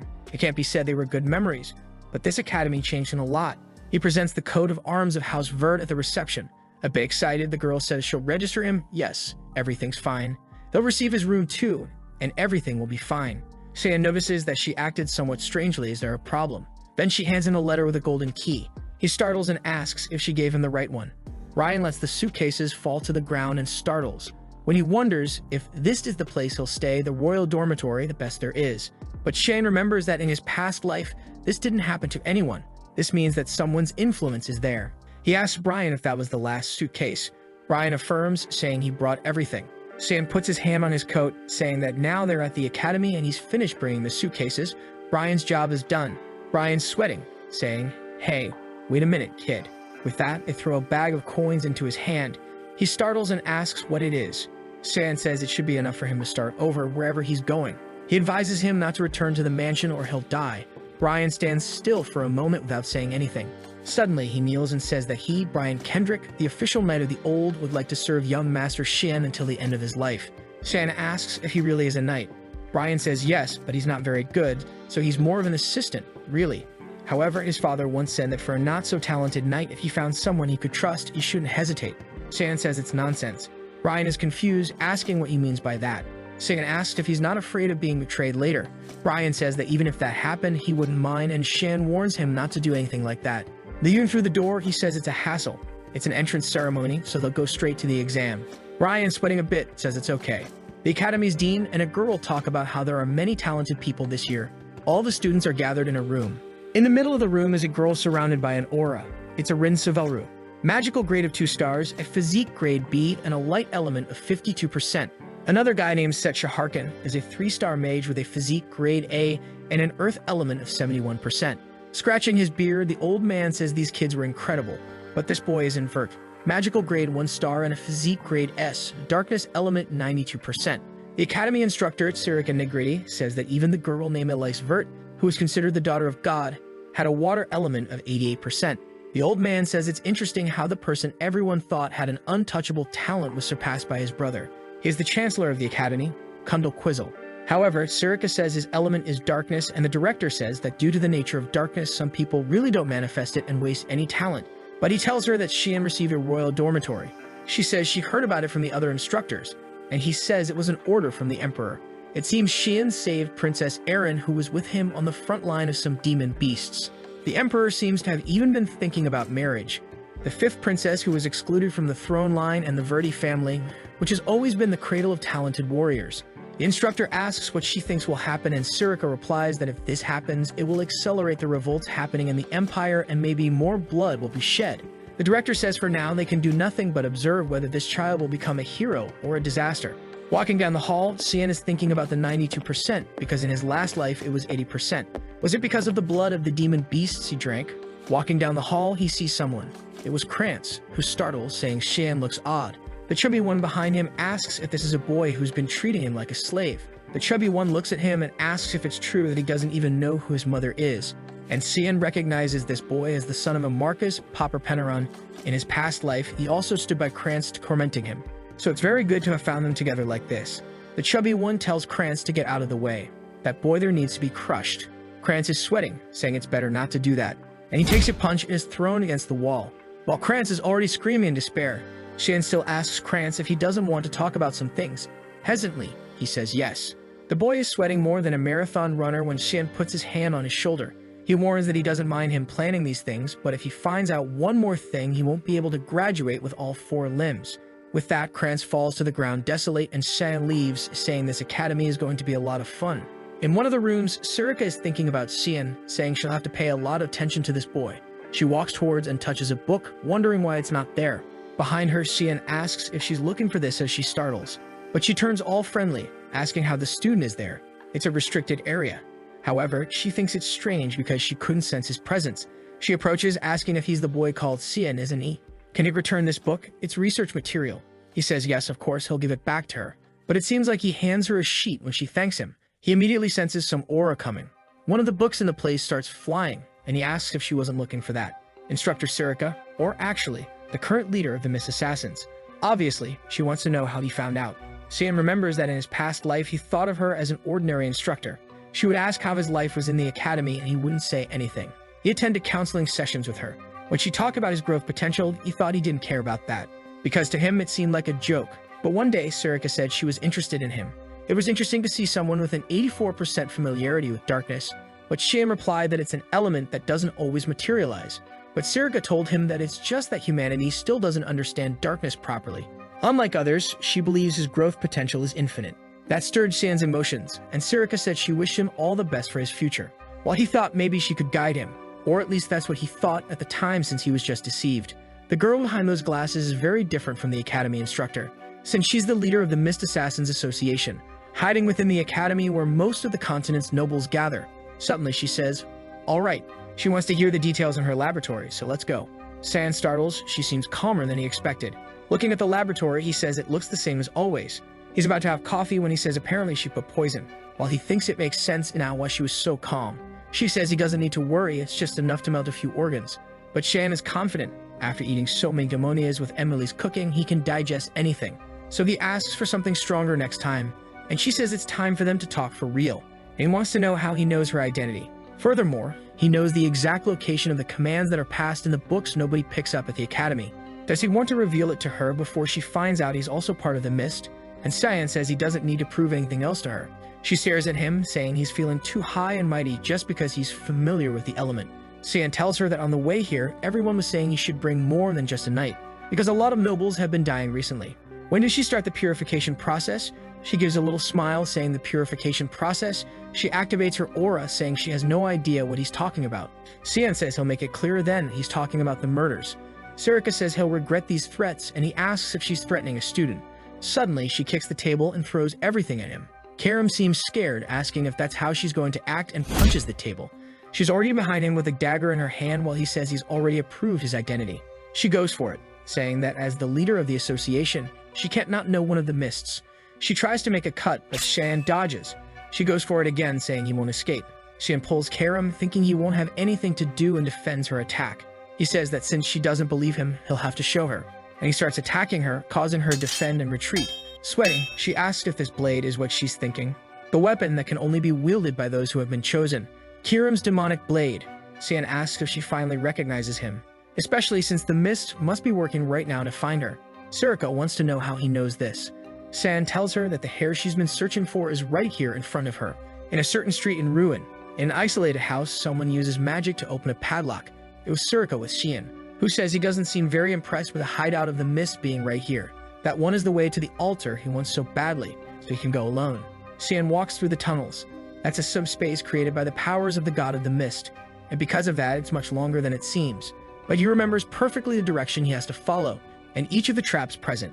Suddenly, some guys attack him from behind, and he says this reception ceremony is very excessive. He defends against some attacks and retreats backwards. The guys throw a lot of mud at him that he has to defend against. But one of them almost dies and has to defend himself too. Saiyan is impressed that the guy managed to dodge that in such a short moment. And the guy is thinking it's amazing and activates his secret technique, which makes several clones of him attack from all directions. But Shen also has his technique. The guys seem to recognize and don't understand how a kid can do that. Saiyan uses the wave of murderous intent. It's a technique exclusive to those who have been assassins for a long time. It allows you to instill deep fear in everyone around you. The guys can't even breathe and all fall unconscious. Saiyan knows they won't get up for a while, but it's impressive that there's still one standing. Is he some kind of executive? He then activates another ability, and the guy goes for it. He manages to defend against the attack, but the guy nullified his ability. The mask is thrown to the ground, and she says she can't hold back anymore, Saiyan. He stands there confused, not understanding. It's Lady Surika again, saying she wants him to show his true power. He uses another technique, the savage attack, and sends her flying backward. She says he seems interesting. How can he use 2 assassination abilities so easily? She wanted to see his potential, but the boy is already running. Saiyan knows she has something called a desire for combat. When she's consumed by that desire, she'll keep fighting until one of them dies. He who has experienced this has to run. But she's excited, telling him to come back soon because that's what he wants too. She attacks him again, and he manages to defend himself. She says this is a subspace in which no one will notice anything. He doesn't need to hold back. Shan realizes he won't be able to get out of there, and he really will have to use all the techniques. There's a risk she'll end up dead, but there's no other way. But suddenly he feels something and collapses to the ground with a stone. Karam says she knew things would end up like this and tells him to rest for a bit. Surika asks who she is, and Karam appears, saying she didn't want to get involved. But she already knows who she is, doesn't she? Surika bows, saying she recognizes the demonic blade Karam. Karam is the one who's angry, asking how she dares to attack her master. Surika says all this was just a process to confirm his identity. Karam says she should have just contacted God instead of doing all this, but if she wanted to do it this way, now she'll consider it a challenge. Surika says it's better to worry about the heir first, right? Karam is startled when she sees the boy lying there unconscious, bloodied.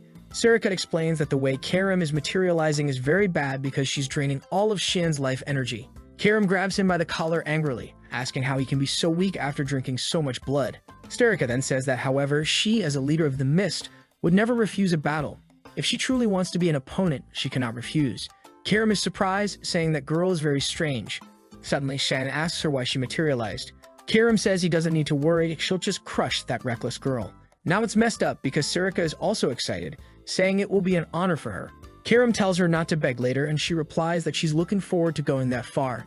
Suddenly, a voice in the hall says that's enough, and they recognize it as Lord Air's voice. A portal begins to open, and everyone becomes apprehensive. The voice tells her to send the heir to the altar now, and she just agrees. Cyan is excited, saying they'll finally meet. The god of darkness, Heir. Some think that the god of the mist is an evil person, for whom murder is as common as eating. Someone who justifies their actions under the pretense of doing it for the world. However, he says that the death of those people was a good thing, as by paying with their lives, they became righteous people. Most people thought this was insane logic, and that this god was an idiot. Someone who had an interest in protecting those without power. Shan passes through the portal and finds himself face to face with a staircase. From the throne, the god asks if he knows who he is. Shan says it's obvious he's Air, the god of the Black Mist. The god asks if he is Cyan Vert and wants to know what right he has to consider himself as Heir. Shan questions him, asking if he can't feel that the power of the mist is already present in him. The god says there are paths to becoming an Heir. The first is by delivering the mist stone to the person, and the other is for the mist stone itself to find the Heir. Since he doesn't know Shan, it must be the second case. He knows that the stone that was on the altar disappeared a year ago. The strange thing is that not only did he awaken the Quarren, but he also seems to be using it very well, and his eyes don't seem suitable for his age. With this, the god concludes that he belongs to a timeline he doesn't know. Cyan is somewhat curious and says he thought the god knew everything. The god says that if he was looking for an omnipotent being, he came to the wrong place. He was long disqualified from the status of god. Shan already kind of knew that. However, the god is now wondering why it's strangely too easy for him. Shan asks what he means by that, and the god explains he was sitting here quietly. Now the Heir has appeared. Why did Cyan do all his work for him? Moreover, he brought a rather unpleasant item. To think he would be dissatisfied with the demonic blade and try to take the power of the sacred spear for himself. Cyan smiles, saying he has no interest in that. If this thing never sees the light of day, it will remain nothing but a piece of trash. The god begins to rise, saying he has some very strange habits. However, procedures have to be taken, and as the rules say, raising his arm, he says that now he will be the absolute creator, the Heir who will succeed his power, and he asks if Shin wants that. He remembers that in his past life at this moment, he replied that he would live for his older brother. Obviously, it was foolishness, but at that time, they didn't seem to care much about his answer. When he was gone, the place fell apart, and he wondered if they didn't want something from him. And the god said there are things more important than a foolish conviction. Now Cyan thinks that maybe he already knew everything that would happen. He approaches, saying he has no more interest or belief. The god is somewhat confused, and Cyan says he will use his power in the most selfish way he can, all for himself. The god says that right and wrong are determined by oneself, and wants to know if he won't regret this decision. It's good for him to answer carefully, or he'll kill him now. Cyan says he doesn't care about the results his actions will bring. He won't listen to orders and commands from anyone, as following his own path is the only thing he wants. The god says he seems to have something in mind and asks what it is, but Cyan says he won't tell. The god says all he has to do is purify the names given to him, then the rest doesn't matter. However, he appears behind Karam and says it's time to have a little chat with his daughter. He starts pulling her cheeks, saying she's changed a lot. Does she like her master so much? He's trying to give her kisses, saying he's very happy with his daughter's growth, while she's telling him to get out. The god is trying to give her all the love of the flesh while she's calling for help from Cyan, who's pretending not to see anything. Then he approaches to give her a kiss, and a pentagram appears. Magic starts to be conjured, and she wants to know what's happening. Suddenly, she takes on physical form. Looking at her hands, she doesn't understand what's happening. Why does she feel like she really has a body now? And Cyan realizes he hasn't consumed any of his mana. Karam wants to know what the hell he did. He says he didn't do anything. He just gave her a little bit of his power. She's shaking his face there while our protagonist is thinking father and son are indeed identical. The next day in the dorms, Brian went to ask Shin what that was. He said it was nothing special. Don't think too much about it. Brian said it is, young master. He doesn't think they can ignore this situation. Both staring at each other, they're sparking. Karam is questioning why Sarika came to visit the young master so early. This way, everyone will be talking about a relationship between instructor and student. Sarika says it's nothing special. She just came to deliver a book to a very studious boy. Angry, Karam says that as a leader, she should behave better. While Sarika wants to know why she's so eager to get involved in what others are doing. The protagonist is there like that, doesn't know what to do, better not get involved. He leaves the room saying he's going for a walk. The two are killing each other and Brian is there sweating, not knowing what to do. The city seems to be bustling while Shan observes everything from a pillar. Finally, he manages to relax a bit, but suddenly he smells blood. Someone is thrown to the ground. He gets up there spitting blood all twisted. Some guys there say they should try to do that thing there. It's very terrible, so it's going to be fun. The blonde guy makes a mana ball in his hand. Showing it to her, he tells her to take a look. He pulls her mouth and says he brought something delicious. When a friend brings something delicious, she has to eat it. Or horribly, he closes her mouth desperately. But suddenly someone tells him to stop. One of the students was about to hit a boy with an orb, when Aaron told him not to do that and that it was shameful for a noble to act like that. The blonde guy turned around and warned that he was the son of Duke Rumil, Barrett Rumil, and who she was. She introduced herself as the princess of the Empire, Erin Savelru. The guy smiled, saying it's her, he wondering who she was. The famous fifth company of the Empire, Miss Erin. He comes face to face, saying it's an honor to meet her. Erin says she's not here to meet him, and that he better explain this situation. He's in front of her. The guy says it's okay. The best thing is to ask the kid. Looks at him and says he speaks up. He's kind of scared. Grabs him by the collar and asks if he's okay. Obviously, he says he's very fine, nothing happened. Erin says it doesn't make sense for him to clearly hide and not be okay with his appearance. And the kid looks to the side, saying he's fine. She should leave now, and they were just kidding. Barrett starts laughing, asking if she heard that, isn't it? Apparently, he should be insulted by her. Erin says whatever, she's taking this kid with her. But the guy grabs her wrists and says she's not understanding. She wants to know what he's doing. The blonde guy says the kid already told her to leave. And Erin starts threatening him, saying he's holding the arm of an Empire princess. The blonde guy laughs that it doesn't matter since she's the useless fifth princess. But Shan was nearby and heard everything. And suddenly the guy took an aster from him and turned into a b-boy. Erin blushes when she sees Shin, who's more curious about Reshmus being that kid in front of him. Two people exchange blows in the Empire of Garum Fort Klein. Shan fought against someone. She was the most powerful swordswoman in his time, Reshmus Klein. Oh my heavens, I thought it was a boy. This here is the reverse surprise. You think it's a buddy or a big buddy? She originally belonged to the UCF Empire, but for some reason she joined Gurren's reign after graduating from the academy, and even changed her nationality. Sand defends himself from the thrown attack. He's surprised when she jumps cutting. He disappears and appears behind her. He gives her a hit in the warrior's spine that falls crushed to the ground. I thought they were training, but in fact he killed her as an order from the Empire. The order was to kill her in a covert way, but she found him and they had a sort of official duel. For him, there was no particular reason. He just saw her as an amazing person, as she reached the peak of swordsmanship without any backing, and didn't want to kill such a talented person without giving her a chance to fight. Friends are calling for Barrett while Reshmus is there somewhat shocked. Barrett starts to get up, asking why there are so many idiots caring about other people's business. He recognizes the kid as Cian Vert and says he heard rumors that he was on the front lines. Is he trying to get involved in their games? Cyan thinks those games are not fun at all. Injecting mana orbs into people's bodies can cause their mana to collapse and the person to never use magic again. Cyan asks if that's the game where you keep putting mana orbs in your mouth. He starts making one of darkness and says he'll join too. But Barrett starts sweating. When Cian already created a Genki Dama above him asking what he's doing, why isn't his mouth open yet? Oh, there he goes trying to put the big ball in the blondie's mouth. Back in the dorms, Reshmus is beaten on the bed. Erin says they've taken care of the bruises and she just needs to rest for a while, and she thanks them, saying she can't repay them.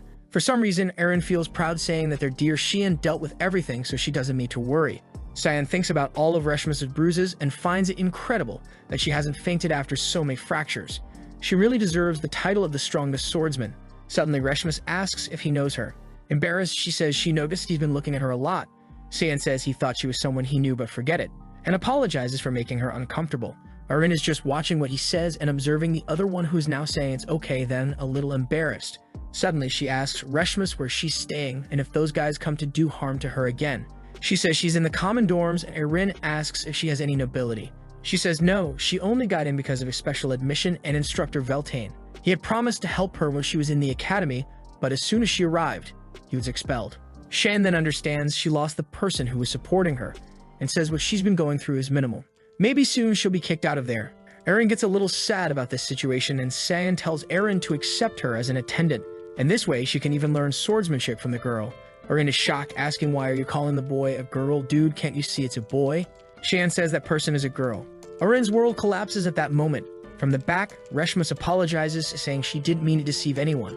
It's just that since she was young, she prefers to wear short hair so people sometimes get confused. In the demon's work, it was the boy who was a girl. Now here it's the girl who's still a boy but inverted. Erin apologizes, crying, saying she couldn't understand and doesn't even know how Cian noticed. Reshmus says it's okay. She apologizes. Erin then asks what she thinks of Shan's suggestion, since it sounds good to her. If she joins, she won't suffer from others anymore. That way, she can focus on her studies and still live a comfortable life. Reshmus asks what she could do for Erin. Erin says she's been feeling very lonely lately and she needs someone around. Reshmus then thanks her and says from now on she'll be her attendant and will never bring shame. Erin turns around saying she should thank Cian. Where's San? The boy's already gone. He knows from now on she can handle the rest. Now he knows why Reshmus left the UCF Empire, and she probably wouldn't have lost mana control if it weren't for that bad beret. Now the person who was already the most powerful swordsman on the continent will have her mana intact. Probably will be someone difficult even for him to defeat. But that doesn't matter, because his attention is now on something else. That thing Sirica personally delivered to him this morning. Her order. My first chance to help the association with a like on this video, guys. And you guys remember that the last chapter ended with our boy saying he was more interested in what he had received. With the card in hand, he thinks that this is going to be quite difficult for a first challenge. However, he remembers that when she handed it over, she said she believed in his potential. The problem is, if the missions are already starting off this hard, he doesn't even want to think about what he'll have to do in a few days. Suddenly, though, he hears something nearby and an explosion out of nowhere. Shin wonders if the monster has invaded the academy. However, what appears is a 3-meter-tall musclehead asking if he is Cian Verti. A bit embarrassed, our guy just questions if the man knows who he is, and he answers yes. The man claims to have the level of a magic 1, but physical level of S, and he knows very well that Cian Verti is the youngest in the Verti house. Man, this guy's name is Seth Shaharkin, and he's 11 years old. I'm just like Cian, not understanding how an 11-year-old kid has so much muscle and is so tall. Seth starts flexing his biceps, talking about what he's heard about Shan's exploits. From killing creatures to surviving an encounter with a dragon. He also heard that the boy received an evaluation of a rank S physique, something even he himself couldn't achieve. And that's why he wants to challenge him to a fight. That's when Cian seems to recognize this guy. All because of the mark on his chest. It represented Spain, which was his San Empire, and this guy apparently is his prince. This country is located in a desert to the east. And in his past life, Spain's entire army revolved around one single person. A prince who, on his own, made it impossible for any army to conquer Spain. That was a nation that carried the pride of never being conquered. However, the prince suddenly declined. He ignored his health so much and focused so much on training that he ended up dying from a random cold. Wow, what an epic story. What Cian never imagined was encountering the prince of this city here. He's certain this didn't happen in his past life, and now it's going to be trouble. However, he decides to respond by asking if the guy wants to fight now. Seth says yes, claiming it's the only way to determine who is the strongest man. The boy should know he won't accept a no for an answer. However, that's exactly what Cian replies, and Seth asks why. The protagonist explains that fights like this must be approved by the academy. First, they'd have to go to the office and send in a formal request. Seth immediately wants to know where this office is so they can go there now. As soon as Cian tells him, the guy runs off, saying he'll be back soon. Our boy thinks the guy is all muscle. Really, after all, the office is in the opposite direction, but he doesn't need to mention that. Not to mention there's no such thing as a training request, but he'll let the guy figure that out on his own. Oh, poor thing, completely fooled. The scene then shifts to the city. Hooded man tells Lord Zickerman that the product is ready. The man tells him not to stand there and to notify all the clients immediately. Zickerman Albus was one of the 3 richest men on the continent. Publicly, he's known as a philanthropist, generous with his donations. But in reality, he's trash who forces relationships between species. This is because he wants to create new mixed races to sell in the black market. Shannon's already watching while hearing the man say that today the best product he ever imagined will be born. Now Shan's target is confirmed, and it looks like this will be easier than he thought. However, as he picks up Karam, she says she's sensing a complex energy. He's confused, and she says the target seems to be hiding something. Zickerman then stops in front of the cell and says he finally has some peace and quiet. He tells his money factory to sleep well, but that's when he notices a strange black mist around him. Someone behind him strikes. The first headless one falls to the ground, and the knight asks who's there. Desperate, Zickerman yells for someone to kill whoever it is. But Shin rushes toward the man and lands a blow that makes him drop his sword. Another strike behind the knee, and Karam is already at his neck. Before the man can say anything, he's already taken down. This one doesn't hesitate. Zickerman starts screaming, asking where the rest of the knights are. Shin simply says he'll find out soon enough when he joins them. Although he had hired a lot of people, they were useless. Dragging himself on the floor, Zickerman asks if he wants money. But Shen just cuts his hand and says he already has enough of that. The fool falls to the ground and Cyan calls him by his name. He says he will be punished for the inhumane things he's done and for his participation in the slave market. That alone is reason enough for him to die. But since he's feeling generous, he'll give him a minute to repent for it all and free himself from the pain. Zickerman, however, crying, says it doesn't matter since he'll be killed anyway. He tries to explain that all they're doing is earning a living. The real culprits are the people interested in buying the goods. Shin simply says his minute has passed and he didn't even repent. He activates the 8 stanzas of the Black Mist and starts a sequence of attacks on the back. Now that the main part was complete, he could take a look around. As he approaches Masera, he asks Karam if this is the place, and she says yes. She was sensing 2 combined energies. He then cuts the barrier and seems startled. On the ground, there's a girl holding an egg in her hands, but she already looks dead. He says there's nothing special, just a girl. However, Karam tells him to pay attention. In her arms, she was holding a dragon egg. Now we're back home. Yelkin asks where he got that, and our boy just plays it off, saying he found it somewhere. Obviously, the guy doesn't believe him and asks what kind of nonsense is this about finding it. But Shan is more worried about whether that guy was really going to sell something as dangerous as this, and who was the buyer and where was it supposed to be delivered. Yelkin then asks what they're going to do if this thing suddenly hatches and turns out to be extremely dangerous. But Shin responds not to worry, as a dragon is a massive energy that needs certain attributes. The egg would only hatch if they continually injected it with the correct attribute of magic. But just as he says this, they hear a crack. Both turn to see that the egg is starting to hatch. With this, the fool realizes he really screwed up. A light starts emanating and finally the egg cracks. Out of it comes a little girl, right? What did you think was going to hatch?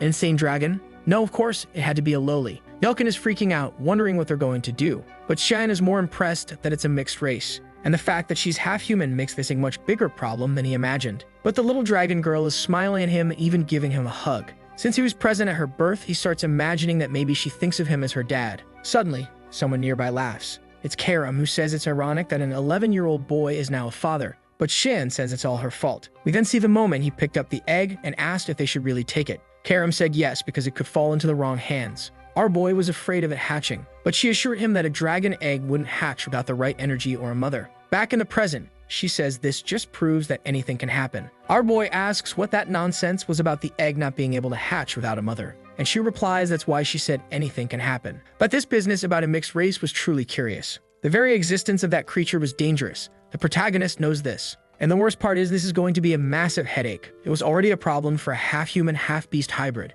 Now half-dragon made everything much harder. The world they lived in was far too dangerous for something like this to exist. If anyone at the academy found out about her existence, the chances of her being eliminated to prevent a threat were very high. Moreover, dragons were extremely proud of their race and pure blood. If they discovered the existence of this child, it would certainly come to eliminate her. This makes him wonder why he would take on such a huge risk. If she was destined to live such a hard life, maybe it would be better to end it. Salen smiles and says she agrees that maybe this is the best solution for the child. He places his hand on her neck, and Salen says that's the right path as it would be a life of misery anyway. And Shannon keeps repeating to himself that it would be better to end her life right there. But she starts to open her eyes, and as soon as he touches her neck, she calls him Dada. Sham was staring at her as if he was going to kill her. But when he hesitates for a second, she snuggles up and says it's love. The poor guy realizes he's screwed as he notices how warm she is. He picks her up by her little arms and lifts her, saying that apparently, now they'll have to figure out a solution for this. He tells Karam they're going to take care of her. But Karam isn't too thrilled about this. The scene then shifts back to the Verdi household castle. Kranz's mother is there, wondering what she's going to do. She couldn't let that damn Cian roam free and be a danger to her son. That's when Eshel shows up and calls for his mother. He says that if something is bothering her, she just has to tell him. But she leaves, saying she's fine and nothing is troubling her. However, as soon as she closes the door, he tells Kellen to report the information. The man says they found the bodies of some knights dead in the forest, and the only survivor went to the capital with Cian. He's certain that the person who ordered the attack was Duchess Margareth. Moreover, they lost contact with an agent at the academy who had been passing information about Cian. Eshel says that apparently the man hasn't learned anything from his brother. The fool is trembling, realizing the man is disappointed. He's certain Eshel isn't the kind of person to keep those who disappoint him around. Afraid of being eliminated, he yells, saying he'll check it out himself. He swears he'll never let him down again. Eshel places a hand on the man and says it's impressive how passionate Kellen is about his work. And with that, he leaves, saying he's sure his brother is hiding something. Back at the academy, Sirika is rushing in. Our boy is there with Karam, bottle feeding the dragon, asking what she's doing there. Surika wants to know why there's a baby in the dormitory. The protagonist says it's a pretty long story.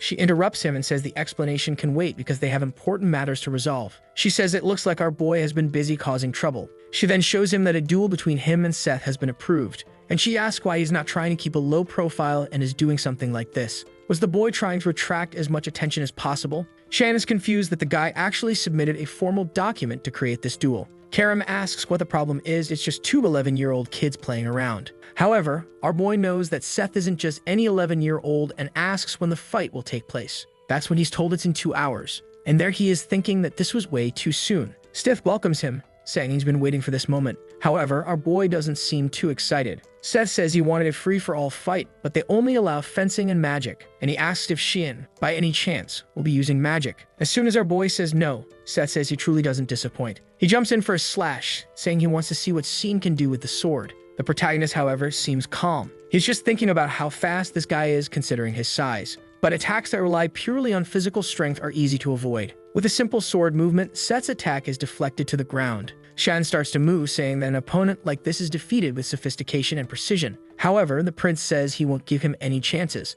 A swords clash and Seth feels the pressure in his arm. Shen was able to use a good amount of his strength to counterattack. And how is he blocking such a big sword with just a rapier? Suddenly, Seth is behind him and goes for a hit to the back of his neck. But out of nowhere, Cyan sheathes his sword and grabs the fool by the legs. The poor guy is confused, wondering if this bastard has eyes on the back of his head. But when he's about to hit the ground, he manages to place his hand down and barely saves himself. He uses the momentum to almost land a kick on Xian. Seth is impressed that the guy found a counterattack in that situation. The audience is wide-eyed, wondering if these two are even human. Seth is just smiling. He starts laughing, saying that he really was defeated with the sword. But now he's going to put everything on the line and do whatever it takes to win. Shan says he's looking forward to it, but he's thinking this is going to be exhausting. However, Seth insists, saying he hopes Xian will also come in with everything he's got. His aura begins to expand, shattering the ground beneath him. He calls out Shin's name and says now it's begun. A bearded man in the audience says they finally started using magic. Students competing in both fencing and magic showed they had a good spirit. Surika,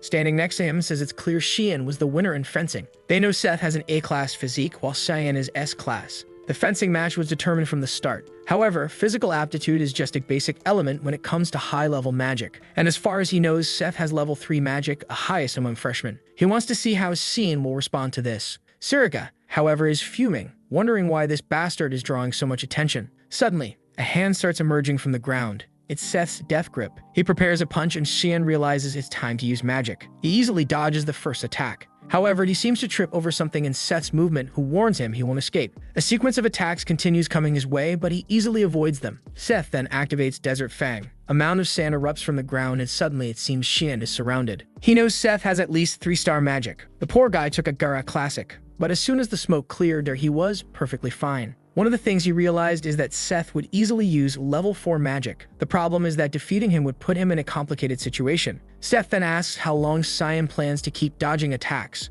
Obviously, Xian wonders if Seth expected him to just take a hit to the face. Angry, Seth says Xian is just a student and a warrior should never run from their destiny. Confused, Xian says that, as far as he knows, both of them are students. At that, the idiot starts going crazy and activates a sandstorm. The old man is watching closely while Surika looks scared, wondering why he's using level 4 magic. Seth sends an attack towards Xian, saying he wants to see if he can dodge this one. Our boy just stands there and says, "Fine, I'll take this one." Meanwhile, someone grabs the bottle. It's Yulkin, saying it's a good thing he has experience raising kids. He had a tough time taking care of all his younger siblings, but he never imagined that experience would save him now. He then calls for the princess and says it's time to eat. But suddenly, he's startled. The little girl seems to have grown up quite a bit already. Back in the sand during Seth's attack, it was enclosed in a blue globe. However, the globe was starting to crack. Oh, I get it. It was protection so that no one else would get hurt during the battle, but now it's breaking. Oscar, the one responsible for the barrier, can't understand how a student is doing all this. Surika tells the Chancellor that it's better to cancel the match.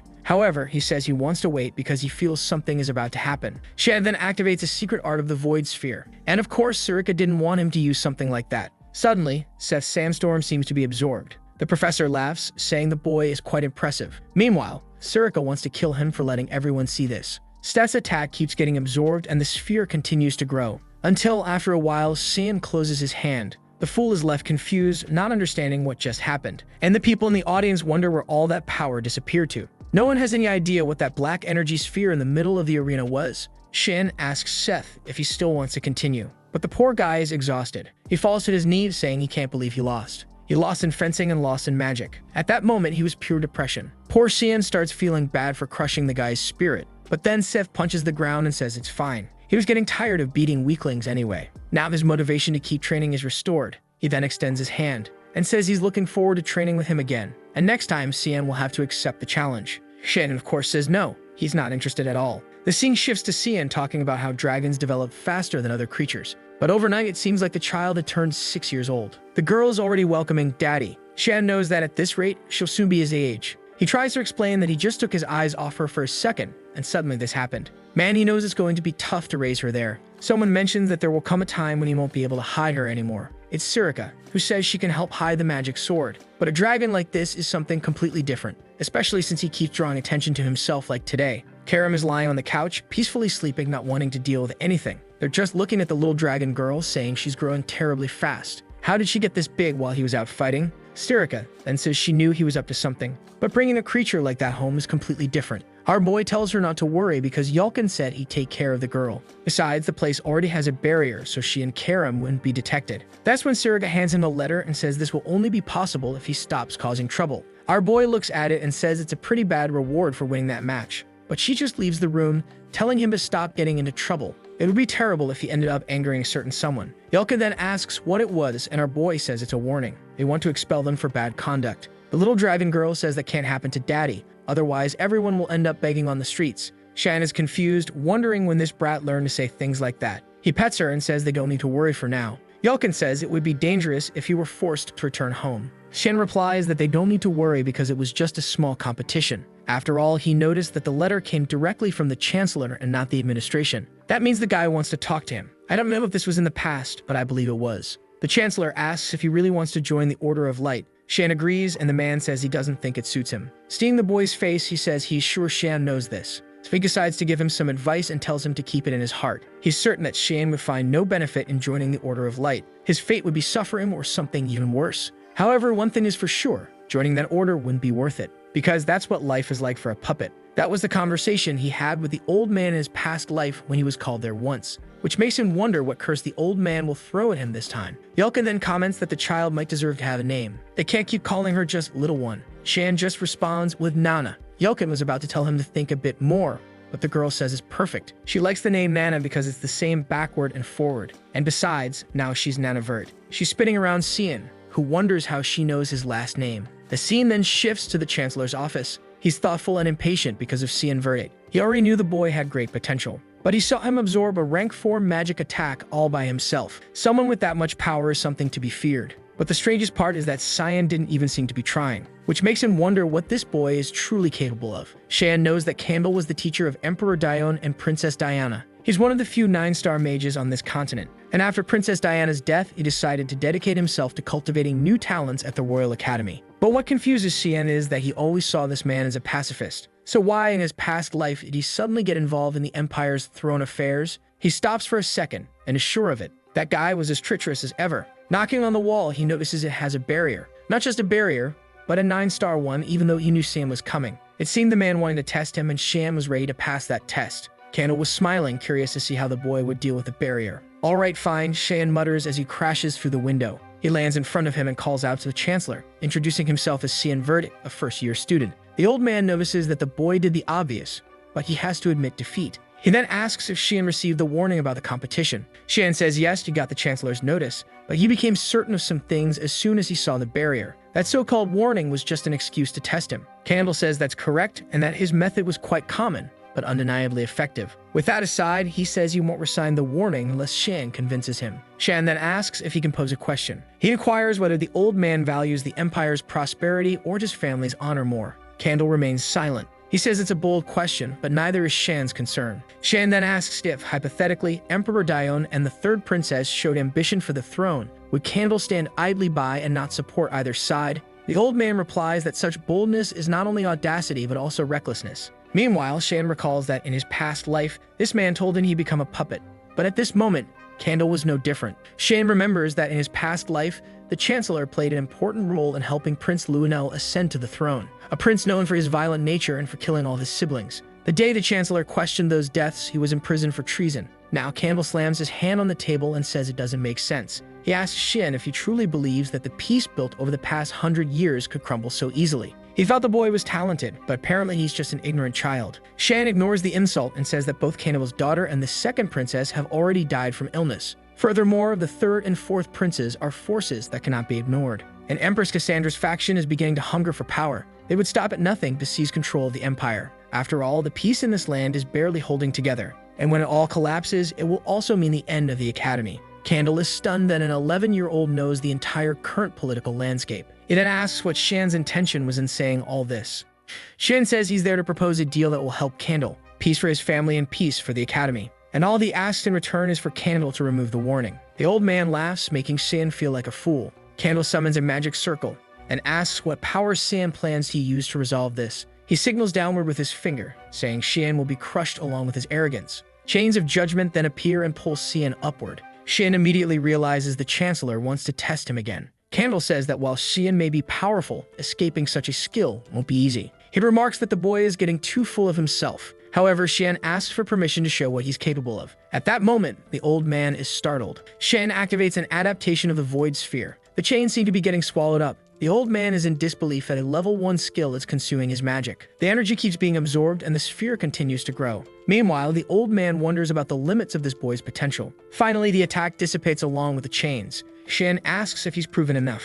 Candle immediately agrees to remove the warning, but says he doubts that's all Shan wants. Our boy says it is because all he wants is for there to be no problems at the academy. The old man asks if he's sure, and Shan says yes. The truth is, Shan really doesn't want to see the academy collapse again. Meanwhile, in the city at sunset, someone mentions they bought a lot of sweets, but that's what happens when there's a child at home. It's Yulkin, who's happy just imagining Mana eating all of it. Suddenly, he feels a chill. The place is eerily quiet and he assumes it's just his imagination. He slowly walks, looking around, until he senses a presence in the shadows and demands it show itself. Someone steps out of the darkness and Yulkin is so startled he drops the sweets. Man, I thought you'd react, but the poor guy just disappeared. Shan had promised the Chancellor that he'd attend all classes after leaving the meeting. But at this moment, he's tired and bored. It's tedious to study things he learned over 30 years ago. Since he doesn't have any missions to do, he considers going to train. But then someone appears behind him, asking where he thinks he's going. It's Erin, who says the lesson isn't over yet. Shan lies, saying he's just going to the bathroom. But she calls him a liar because she knows that's not the direction to the bathroom.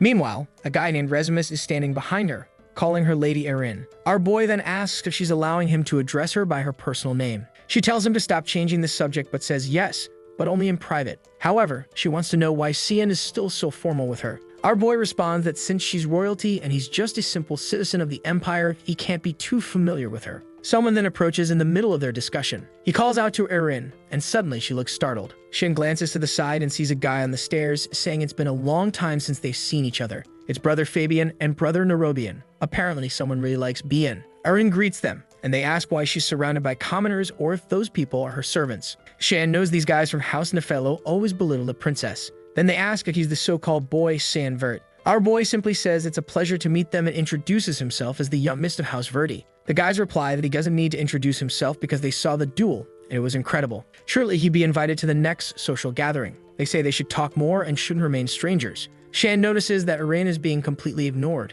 The guys place their hands on his shoulder and tell him this is an opportunity few people get. Erin just stands there silent, until Nerobian puts his hand on her shoulder and says that obviously someone like her shouldn't get any ideas. The so-called princess should know her place. As the guys leave, Resimus asks if they really are princes. Erin confirms they are and remarks, as the saying goes, blood is thicker than water. But Shan says he doesn't think that's what's happening in this situation. To them, it's clear she's worse than a stranger. Water or blood are insignificant when it comes to power. That's what she needs to understand. The fact that they act so coldly toward her shows that they have some fear or apprehension. He tells her not to be shaken by it, but the poor girl is already blushing. Our boy leaves while she stands there, blushing from his words of encouragement. Back at home, Nana is messing up the bed. But Shan finds it odd that neither Karam nor Yulkin is around. Karam then appears, asking if he doesn't see that the little girl is sleeping. Then she asks what he wants from her. Our boy tells her to find Yulkin. She looks confused and asks if he thinks she's some kind of dog to go hunting for him. But suddenly, she starts sniffing the air. She says she smells blood.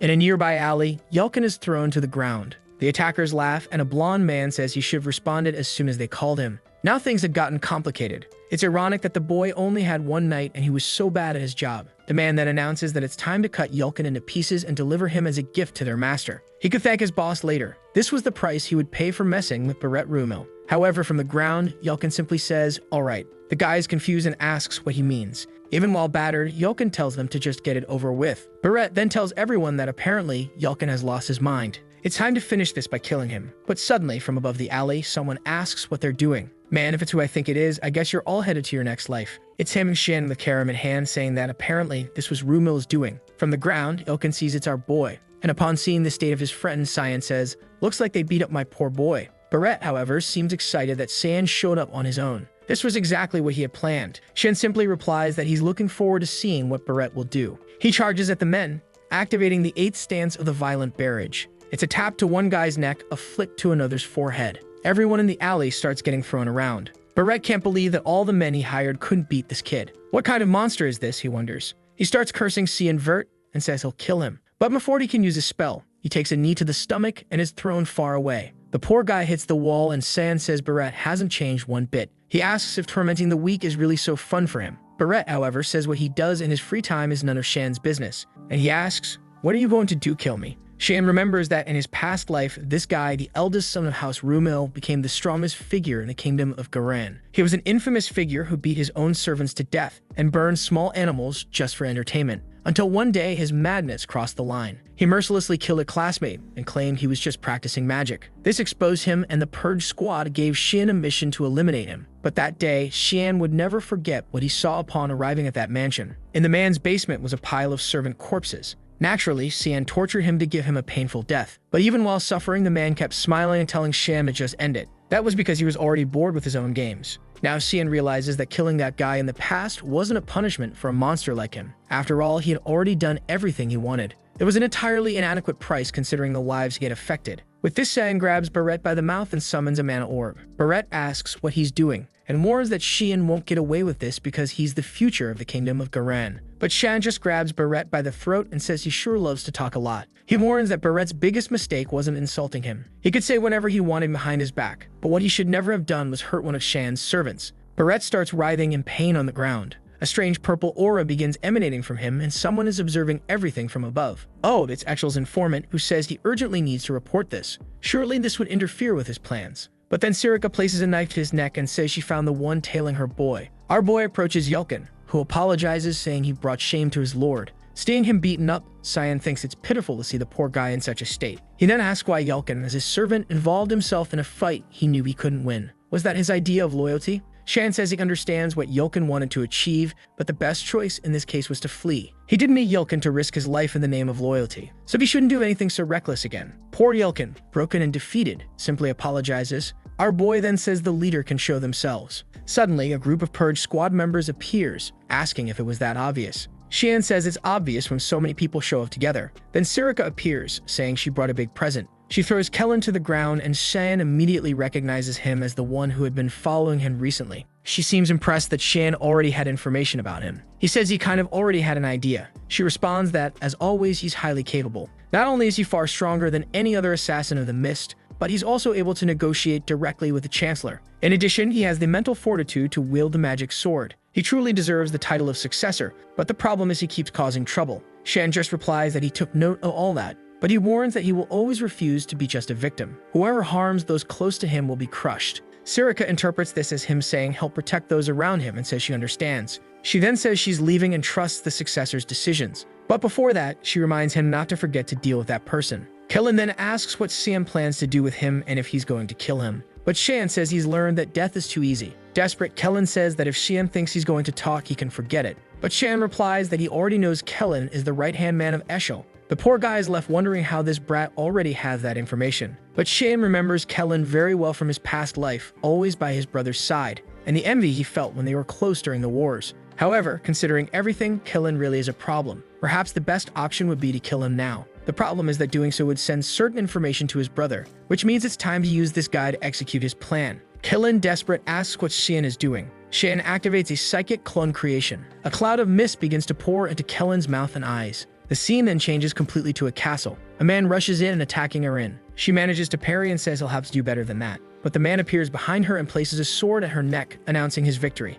Eren tells him to stop calling her Your Highness and admits she really can't beat him. He apologizes to Your Highness, and she tells him to learn to just say, Eren. But then they hear a heavy strike nearby, and Eren says someone is training hard. It's Yelkin, taking a punch to the stomach, a kick to the back of the knee, and being thrown far away. Shen is impressed that, considering he's just a regular worker, Yelkin can take quite a beating. Moreover, he has good stamina, so maybe in the future, he could be useful. Shen asks if Yelkin is okay, and spitting blood, he says he's perfectly fine. Shen knows the training has to be tough because at any moment, he could be attacked like what happened with Barrett. Yelkin then comments on Kellen and asks if he won't cause any problems, to which Cyan says there's nothing to worry about because now Kellen is on their side. The scene then shifts back to the moment when Cyan absorbed that energy. Yelkin was right there watching everything as the body fell to the ground. Shan thought to himself that it was exhausting since he hadn't done that in a long time. The Shadow Psyche is a level 9 dark attribute. It creates a new shadow personality in the target, allowing him to control them. Even in his past life, he only used it once. He then asks Kellen to introduce himself. Kellen replies that he's Kellen Digos, a guardian of the Knight of Elice. He had received orders to come to this city and observe Lord Cyan. Cheyenne is pleased with how obedient Kellen is and asks who his master is. Kellen says he originally served Lord Eshel, but now he wishes to serve Lord Cyan. Our boy says that's fine. Kellen's first mission is to return to Eshel and report everything Cyan instructs. Kellen agrees and says he will obey the commands. Kellen looks motivated and Cyan finds it terrifying how well that spell worked. Eren then shows up and asks if he's training with the knight. Our boy humbly replies that yes, he is, but honestly he could have just said he's there to play cards. She then says she's been practicing fencing with Resimus ever since what happened recently. Shane remembers what she's referring to. Everyone found out that Barrett Rumil was found beaten up in front of the infirmary. But the worst part wasn't that he couldn't talk about what happened. It was that he could no longer use magic. What Cyan finds strange is Resimus' reaction. He thought Resimus would be happy about what happened. Suddenly, Nana comes flying through the sky, yelling for our boy. Or rather, she's literally flying. Both of them look up and Cyan asks what's going on, considering he left Karam in charge. Of course the lazy one was sleeping, wasn't she? Eren grabs Nana, wanting to know where this crazy kid came from. Meanwhile, Nana keeps shouting that she found her dad. Eren is confused by this whole dad thing, but Nana is clearly pointing at Cyan. Now the girl is stunned, wanting to know since when and with whom this happened. While Cyan the fool has no idea how he's going to explain himself. Some time passes and he's already explained everything. Eren feels relieved to discover that she's not his biological daughter. Still, she didn't expect the boy to have such a soft side. On the other hand, Yelkin is worried because they'd be expelled from the academy if this was discovered. But Eren tells him not to worry. She would never tell anyone. Shine is impressed by her promise. Man, you should have made her promise before explaining everything, right? Eren looks up and reassures him, saying not to worry. After all, it's not like she has any other friends besides them. Way to ruin the positive vibe, Eren. Shan asks why she made the promise, and she says it's because she feels sorry for the girl. Someone who is neither dragon nor human wouldn't be accepted anywhere. She was lucky enough to find him. But with that said, Eren declares that she'll have to visit his dorm a few times. Not to see him, of course. She wants to visit Nana. Shan says he's fine with that, but it all has to be kept completely secret. The fool Eren lies awake, thinking this is a secret just between the two of them.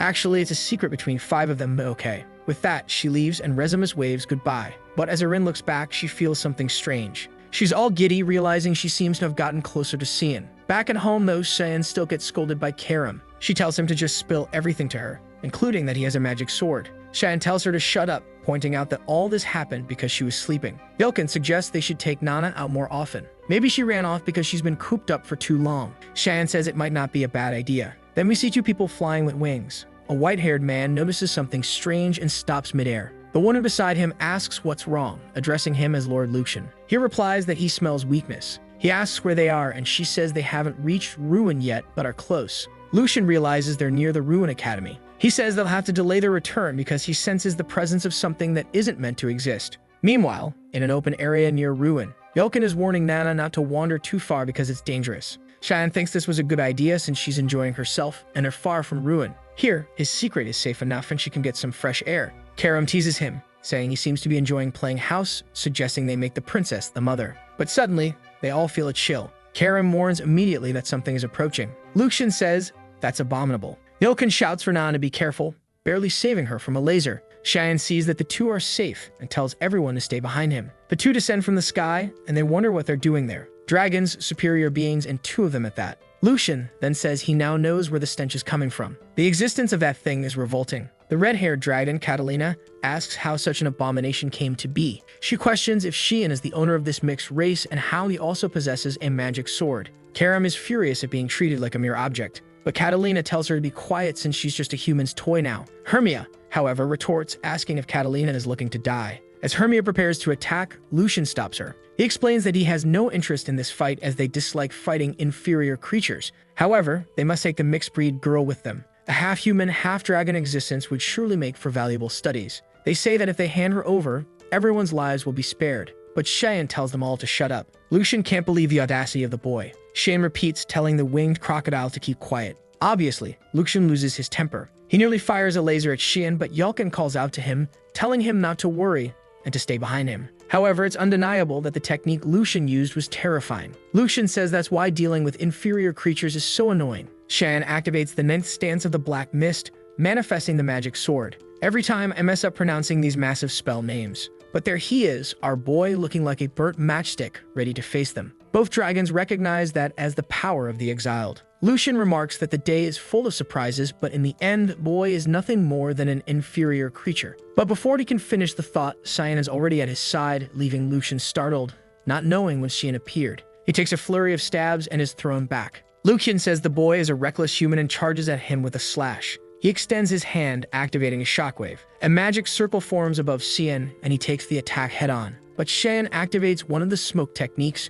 reappearing behind Lucian. He conjures another storm of blades, forcing Catalina to step in for defense. Lucian tells her not to interfere, saying this fight isn't hers. But she simply reassures him, saying he has nothing to worry about. There's no way she could lose. The flame barrier she's using has been refined for over 1,000 years, so it's impossible for a human who doesn't even live 100 years to break through. Until Cheyenne activates the 8 petals. Are we back at Manhwa? He delivers 8 slashes to the barrier, shattering it completely. Catalina is left wondering how that's possible. Before she can recover, Cheyenne delivers a clean slash through her. Did she disintegrate? Did she actually die? Man, is Cheyenne pissed off. Lucian, confused, asks what Cheyenne is. Someone with mere powers of the mist shouldn't be this strong. He demands an answer, but when Cheyenne doesn't reply, Lucian says that, in that case, he'll treat him as a serious opponent. Cheyenne notices that Lucian is activating the polymorph ability. From the magic circle, the dragon begins to emerge. The man is reverting from his human form to his natural one. Sharp eyes, massive wings, the beast is here. Lucian lets out a deafening roar in Cheyenne's face, but Cheyenne leaps towards him, saying he knows this is the moment when Lucian is most vulnerable. He's already above the dragon's wings, and Lucian wonders what he's thinking. Noticing Cheyenne's position, Lucian realizes the boy knows about the vulnerabilities of the polymorph ability. Cheyenne strikes directly in the middle of Lucian's forehead. Lucian calls him reckless, but is already thinking about escaping. But Cheyenne smirks and says it's too late. He activates the technique Giant Tree Root directly into Lucian's head. A wave of black energy spreads through the dragon's body. Lucian rises in the sky, and sometime later we see Yulkin calling out to Cheyenne. Yulkin looks horrified and covers Nana's eyes. What's this? Cheyenne has already cut up the dragon and is roasting its meat. He says dragon meat is precious, and Nana exclaims that she wants some. Meanwhile, Cheyenne's brother hears about Cheyenne working with a mysterious group. Kellen explains that the agents they sent were killed by this unknown force. Ekel asks if that's everything, and Kellen confirms it. Ekel finds it odd. When this guy left, he was filled with anxiety and fear. But now he seems calm and collected, like a completely different person. Ekel simply says he understands, but has one more question to ask. When Ekel stares at him, Kellen realizes Ekel has caught on to something. Suddenly, Kellen places his hand on his chest and says, "May the grace of Lumendel be with me." Ekel smiles and thanks him for the response. He tells Kellen not to worry too much, but advises him to be cautious. Kellen, however, knows there's no turning back now that Ekel is starting to suspect him. At the very least, he needs to ensure he doesn't become a problem for Cheyenne. As he leaves the room, Kellen runs into a maid. He remembers that she was the girl who took care of Cheyenne. He asks what she's doing there, and Ekel replies that he invited her. He asks if her name is Emily, and she confirms it. Then Ekel says he wanted to ask her for a little favor. "Girl, you better run while you still can." Meanwhile, at the dragon's base, someone asks if it's true that Lucian and Catalina disappeared. Another confirms that their energy vanished, and now there's a gap in their ranks. But it's strange for the energy of an 8-star dragon to vanish like that. Judging by their empty stones, it's clear they were likely defeated. However, upon flying over the area, all they found were remnants of a battle. One of them asks how it's possible for someone to kill those two and leave no trace of magic. The green crystal says it's only possible if the killer has the dark attribute. But as far as he knows, there's only one person in Candle strong enough to kill those two. However, that person doesn't possess the dark attribute. This means there's someone powerful out there they know nothing about. The man says the only person at the Royal Academy with the dark attribute is a boy named Sayan Vert. Moreover, there are rumors that he encountered a dark dragon at the front lines and survived. If that's true, he might also be involved in the disappearance of the two dragons. The green crystal says this is a strange coincidence and advises keeping an eye on him. He instructs someone named Luna Rainriver to send his granddaughter. It's fascinating to see this conversation among the crystals and still have no idea who's who. Meanwhile, back at the royal dormitory, Erin, of course, wastes no time visiting our boy and even brings a cake. She says it's a gift for Nana, who's thrilled. But man, she didn't just bring a cake. She brought an entire cart full of presents. Sitting at the table, San thinks that, at least for now, they're getting along well and things are calm. But if dragons can truly detect Nana, it's only a matter of time before they attack again. However, he won't allow anyone close to him to be harmed. In this life, he has decided to live for himself, and of course to take down Ekel and all his plans. Suddenly, Erin looks over her shoulder and asks why he has such a big smile on his face, wondering what's making him so happy. He responds that he just had a great idea. The scene shifts to the garden of House Verde. Someone says it's the first time they've seen him since graduation. It's Prince Luvinol Sevelos, who comments on how great Ekel looks. The fool replies that it's all thanks to his majesty. The prince then tells him to stop wasting time on the outskirts. He's heard that Ellie is moving across the continent. Ekel smiles and says he's very concerned about what she's doing. But the prince asks if he isn't worried that she might be a threat to him. Ekel, irritated, asks if the prince isn't lacking discretion. But Sevelos says there's no need for discretion between the two of them. He then asks if Shin isn't his brother, explaining that his father is interested in the boy and is even considering marrying him off to Erin. He doesn't understand why Ekel would care about this, considering that girl is useless. Ekel, however, tells him not to be so quick to judge. She might gain some influence and interest, becoming useful. The prince replies that he likes how productive their conversations always are. Their relationship is quite peculiar, huh? Might as well end with a kiss. The prince even offers Ekel a glass of wine, but Ekel notices that the prince's knight seems to be someone new he's never heard of. The prince explains that it's a gem he found while passing through the slums. Ekel examines the man and remarks that even among gems, this one appears to be of the highest quality. The man introduces himself as Boris Lehelm and offers his services. Suddenly, 2 years have passed just like that. Shad mentions that he kept a low profile, and just as he felt he had adjusted to the academy, that's when Elice returned. In another part of the castle, someone knocks on a door. Elice had come to visit Candle, who remarks that it's been a long time since they last saw each other. He asks if she enjoyed her trip. She says yes, mentioning that she visited the city of Pruina. The Chancellor comments that it's a place where humans aren't very welcome. She explains that it took her an entire year just to start adjusting. However, she wanted to understand the harmony they always spoke about. He always said that wherever she went, prosperity would follow. That's why she's careful about where she belongs. Candle doesn't fully understand her point, but apparently he gets the gist as he says she seems to have reached some conclusion. She confirms this, stating that she wants to join the Order of Light. The Chancellor remarks that she seems intent on preserving the family name. She replies that it's a burden someone has to bear. She's concerned about her younger siblings, especially Cian, whom she describes as extremely shy.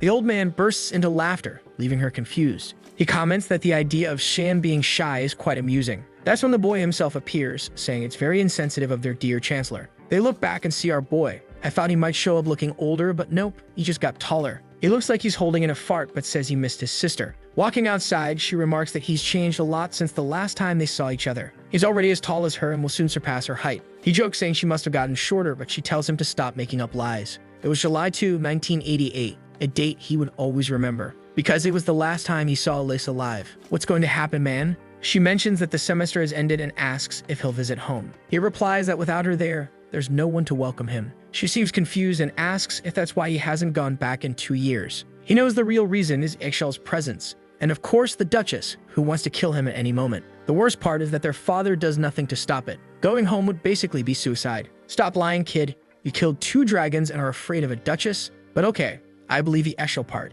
Elice then asks if he gets along with Crans. He replies that it's impossible. She asks why, and he says it's obvious, because of the way Crans always treated him, always trying to take his life. Apparently, Elice had no idea about any of this. Yelkin steps forward and confirms the information. Shen explains that Yelkin is his guardian. Poor Elice just now realizes this, thinking he was just some random lunatic following them around because he was so weak. Sometime later, she finally understands what happened. She mentions that while all this was going on, she was in Pruina, completely unaware. Shan tells her not to worry as the problem was created by the Duchess and Crans. They are the true villains. But Elice's expression changes. He asks her what's wrong and she suddenly snaps out of it. Shan then asks Elice if she's told anyone else about this and she says it's all in the past. Crans never showed any remorse. Suddenly, Elice pulls him into a hug. She cries, saying he doesn't have to carry such a heavy burden alone. Whenever he needs, he can count on her. Shan says that from now on, he will protect her. But suddenly, she says she can't stay any longer because something has come up and she needs to handle it. However, she tells him to take care of himself while she's away.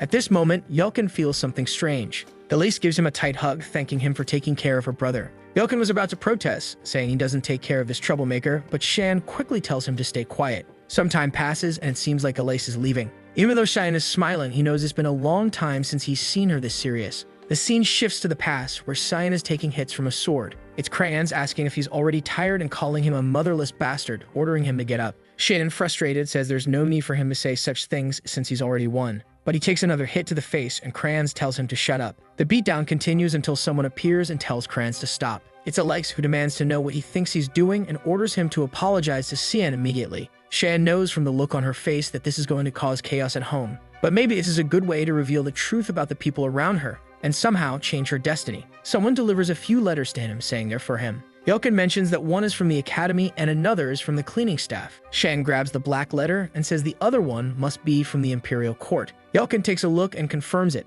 Both he and Karam seem interested in what the court wants. Shen simply says it's an invitation to a banquet. And the black letter, of course, is an assassination order. It's for the death of a man named Dranian Nephelis, set to happen at the banquet. This shocked the entire kingdom, since the man is the emperor's younger brother. Karam asks if he's going, and San says yes, because there are things he needs to handle. In the meantime, he wonders why that Dan woman gave him this mission, especially since in his past life it was assigned to someone else. Karam notices that the banquet invitation came directly from Aaron. She jokes that Shengen finally received a love letter. He immediately activates sword manipulation and the blade nearly hits her, making her fall face first to the ground. At that moment, someone calls out, saying, "Dad, I'm hungry." Yelkin looks shocked and Cheyenne asks what's wrong, but his own expression changes immediately. Let's not mention it, but yeah, she's grown. That's all. The scene shifts to the exterior of a castle, where someone runs to open the door. It's Miss Elice, apparently arriving at House Vert. The butlers comment on her return, but she just wants to know where the Duchess is. The Duchess is calmly reading a book until she hears a loud knock at the door. Elice storms in, and as the Duchess greets her, saying it's been a long time and asking how she's been,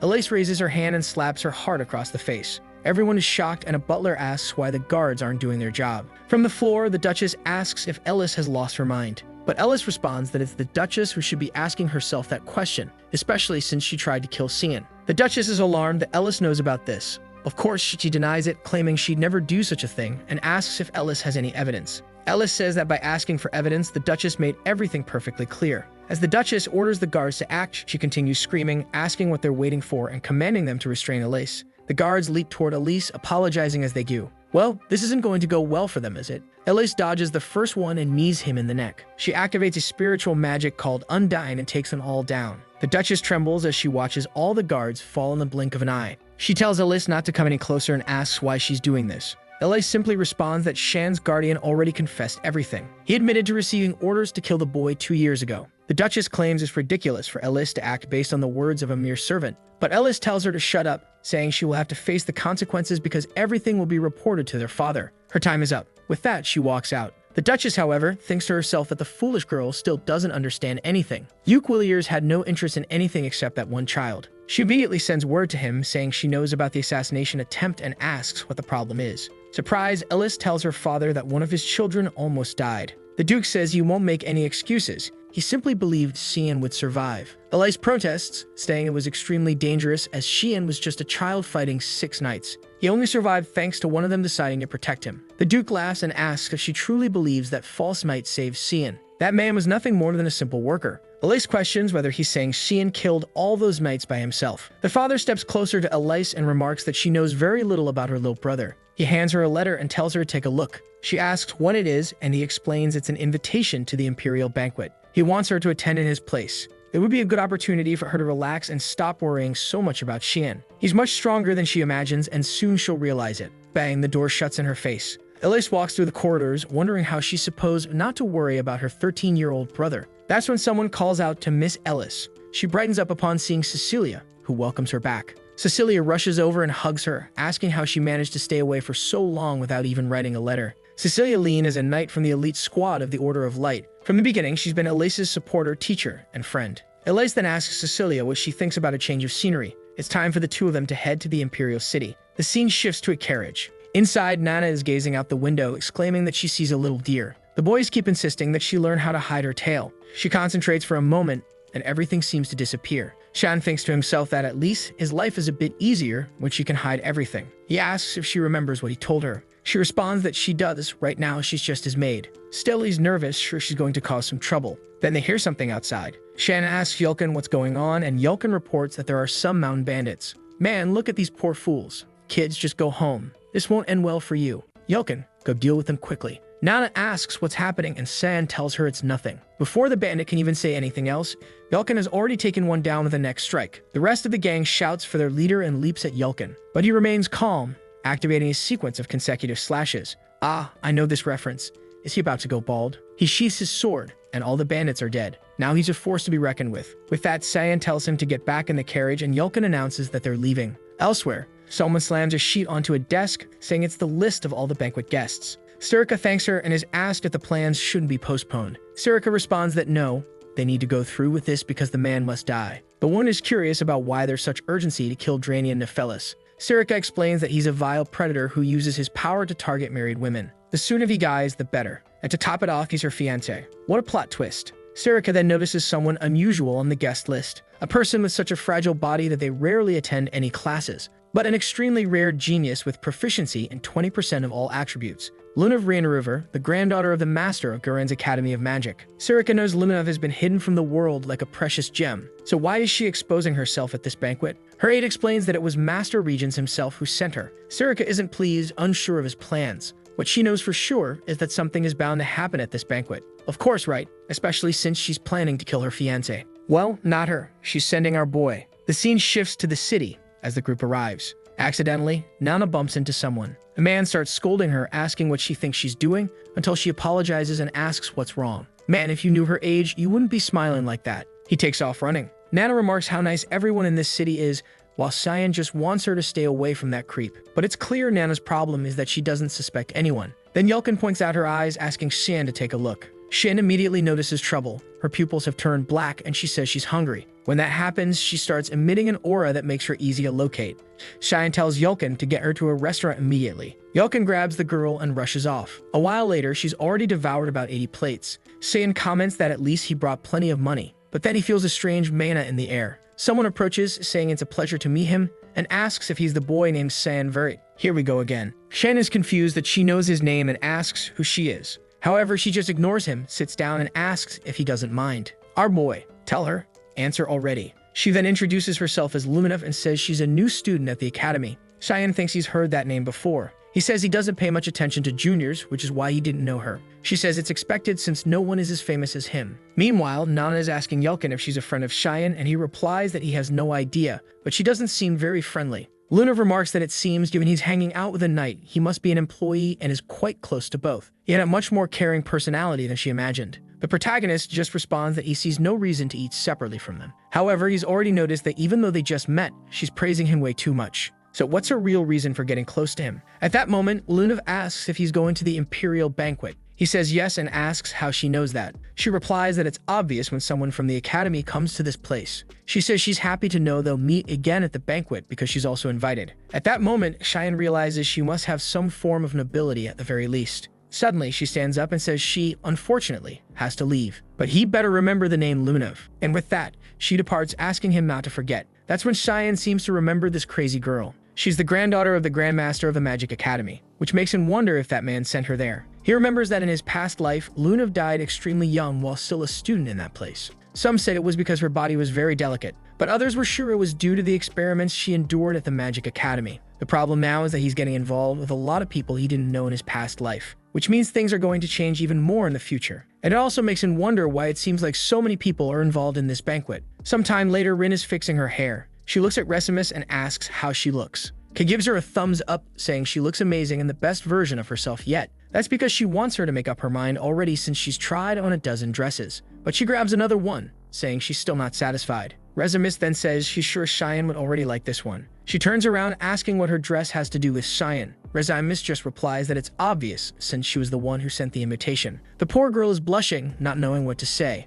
until the maid arrives with a gift from Prince Lunel. Rin seems a bit confused since it's not like her brother to do something like that. Meanwhile, Resimus is praising it, saying Cheyenne will surely think it's wonderful. Time passes, and we finally reach the much-talked-about banquet. Full of nobles walking around, and our boy is leaning against the wall with his hands in his pockets looking cool. He looks to the side and says that if Kellen is here, it means Estelle has also arrived. Kellen confirms this and says that at the moment, he's with Prince Lunel. However, he has something to say. Cheyenne asks if something happened. Kellen just says he has a bad feeling that many people will be in danger, including himself. That's because Estelle ordered him to leave the Imperial City before the banquet began. He said some things would happen, but they'd be for the greater cause. Cheyenne wonders if Estelle was behind the bloody banquet back then. Kellen says he's afraid for Cheyenne's safety, who tells him not to worry and to leave the city. However, Kellen questions whether it's really safe for him to stay there. Cheyenne says it is and tells him to leave immediately. With that, Kellen retreats. Meanwhile, Cheyenne thinks that this whole small mess is clear. Estelle was a far bigger scumbag than he imagined. Karam asks if by chance he's concerned about the lives of innocents. He says not really, he just finds what that guy is doing amusing. But more importantly, he'd have to postpone today's assassination. At that moment, Kellen activates a psychic resonance and tells Sirica that her dress looks great. Well, I agree. Then he informs her that today's death will have to wait. She asks why, and he responds that he received new information. This place is going to turn into a pool of blood. He can't explain because they're out of time, and for now, she should just keep an eye on what's happening. She asks if he's sure, and if the source is reliable. He says he's very familiar with the person who might be behind all this and is now certain. But she doesn't need to worry because maybe her disgusting fiancé will also be one of the victims.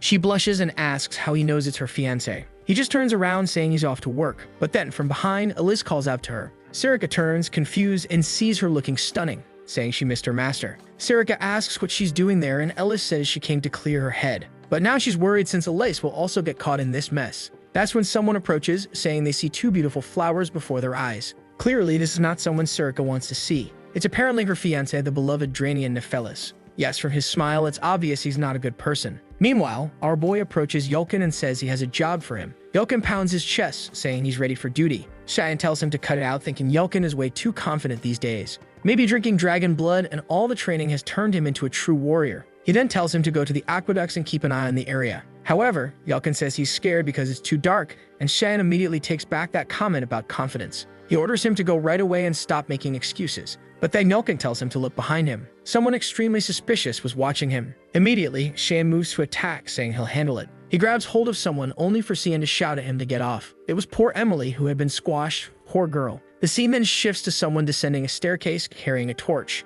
They reach the lowest level and announce that the time has come. They call for all the servants to rise. Back at the banquet, Erin is there, angry that someone hasn't shown up. She touches her necklace, thinking she should have expected this from him. But that's when Yulkin introduces himself and says it's a pleasure to meet her. Erin immediately recognizes Luna of Rain River. Luna says she's honored to be remembered by royalty. Erin smiles and says she'd never forget a prodigy from the kingdom of Guren. As the voice of the Empire, she welcomes Lunav to the banquet. Luna of Rain River compliments Erin's kindness and says it would be great if Cheyenne could see how nice she is. Erin, a bit confused, asks if Lunav knows Cheyenne. Luna of Rain River says she spent some time with him yesterday. Erin becomes confused at the thought of them being so close. But instead of just thinking it, she accidentally says it out loud. Luna of Rain River smiles and says it's as she suspected. She teases that Erin has a crush on Cheyenne. Before Erin can react, someone screams. The two of them look to the side as a woman tries to alert the guards, but is struck in the neck. The two are confused, wondering how someone got in, because there's an assassin inside the Imperial Palace. The masked man looks at her and says the princess has been located.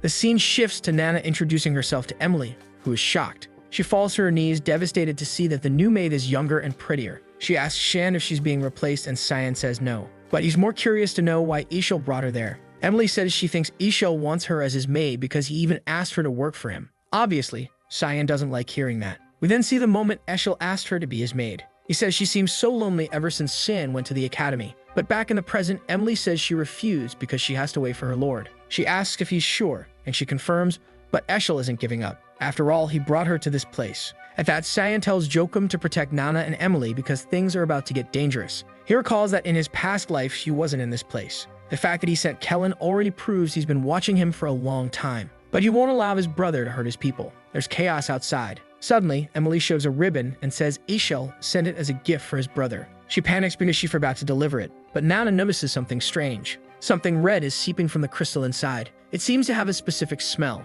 In another part of the castle, someone sheaths a sword. It's Eshel speaking to the prince, saying everything has begun. The prince smiles back, saying the day they've been working toward has finally arrived. Eshel praises the knights the prince sent and says the recipients must have also received their gifts. The prince smiles again and says with all of this, the empire will rise from its decline. The honest brother agrees, saying it's time to show everyone. Who does the empire truly need? Back at the banquet, someone is telling everyone to run this way. It's Erin urging them to evacuate and let the guards handle it. Lunav tells her to run as well, but Erin says she needs to get everyone out first. Her friend says she'll join her and Eren thanks her. Meanwhile, the masked man is slashing through all the guards. One hears a scream, and when he looks to the side, he sees more enemies arriving. Another knight is killed, and the man doesn't know what to do until someone calls for the commander. They warn that the area is full of mandrakes, which are high-level creatures. The problem is that this type of monster should only exist on the front lines. So what is it doing here? As he despairs without a solution, one of the creatures is completely blown apart. It's Sirica, looking stunning and strong, telling them to evacuate.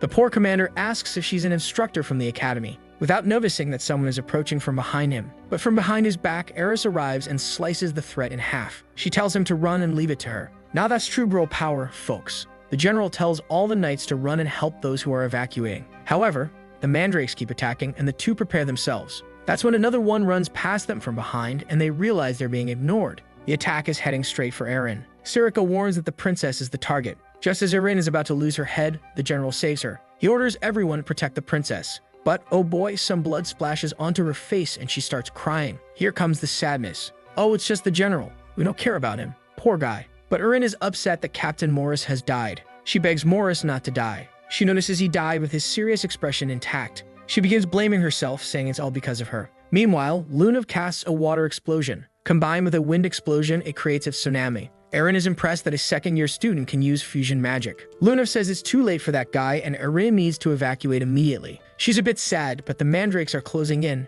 and it's better to run. The guards urge her to leave quickly, assuring her they'll handle it. They wouldn't let the captain's sacrifice be in vain. Lunav starts yelling at her to start moving. Eren closes her eyes and says she'll never forget his sacrifice. Suddenly, the knights are surrounded by a golden aura. Eren says she's cast a temporary barrier on everyone because of the mandrake's poison. Even a simple touch could be fatal, so this would protect them. She orders that none of them die. The men smile and thank her, but they have that look of, yeah, we're gonna die. But off they go, charging at the mandrakes. Slash here, slash there. Then one of them gets impaled in the chest. Everyone is thrown aside. Elice tells them all to get out of the way and unleashes a freezing attack. She runs toward Eren, telling her she needs to leave now. However, Eren has no idea who this woman is, and Elice introduces herself as Elice of House Vert. The mandrakes roar, but Sirica leaps in, slashing through everything. The problem is that no one at the academy can know she's a dagger user. If they do, they'll start associating her with the Mist group. Unfortunately, given the destruction around her, it's not the time to worry about that. She uses an attack that our boy has used before, 8 pedal strikes.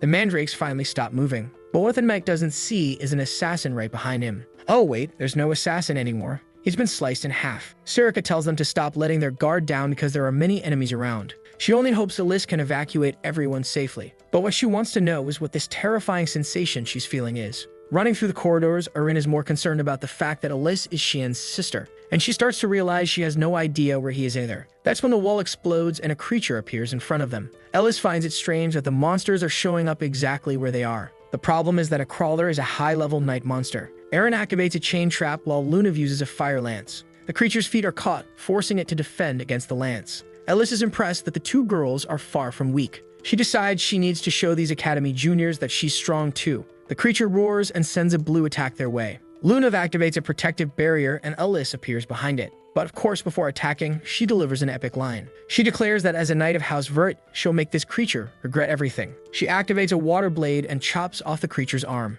Back in the hall, Sirica has cleared the area. Finally, it seems she's killed the last of them. She approaches to remove a mask, thinking these assassins seem like monsters, but something was off. And then she's startled. These assassins are actually puppets. A long forbidden spell allows someone to control the bodies of the dead, and to control so many requires an incredibly powerful person who has prepared for a long time. Something on this scale was certainly not done by just one person. Maybe someone is trying to start a war. Some of the assassins are killed, and someone asks if these are the last of them. A man collapses with his sword on the ground, and 2 knights approach from behind, asking if His Majesty is alright. He tells them not to worry, as at least he has them by his side. One of them, Eshel, offers help and says he'll assist His Majesty. Meanwhile, the blonde guy is just observing. The vile blonde says not to worry because the knights will handle the rest. The king need not concern himself, they'll keep an eye on him. The crawler is finally killed, and Elice wonders where all these monsters are coming from. But suddenly, they're surrounded by a bunch of assassins again. Back at the moment, Emily hands over Eshel's gift to Cian. Velkin comments that he finds this very strange.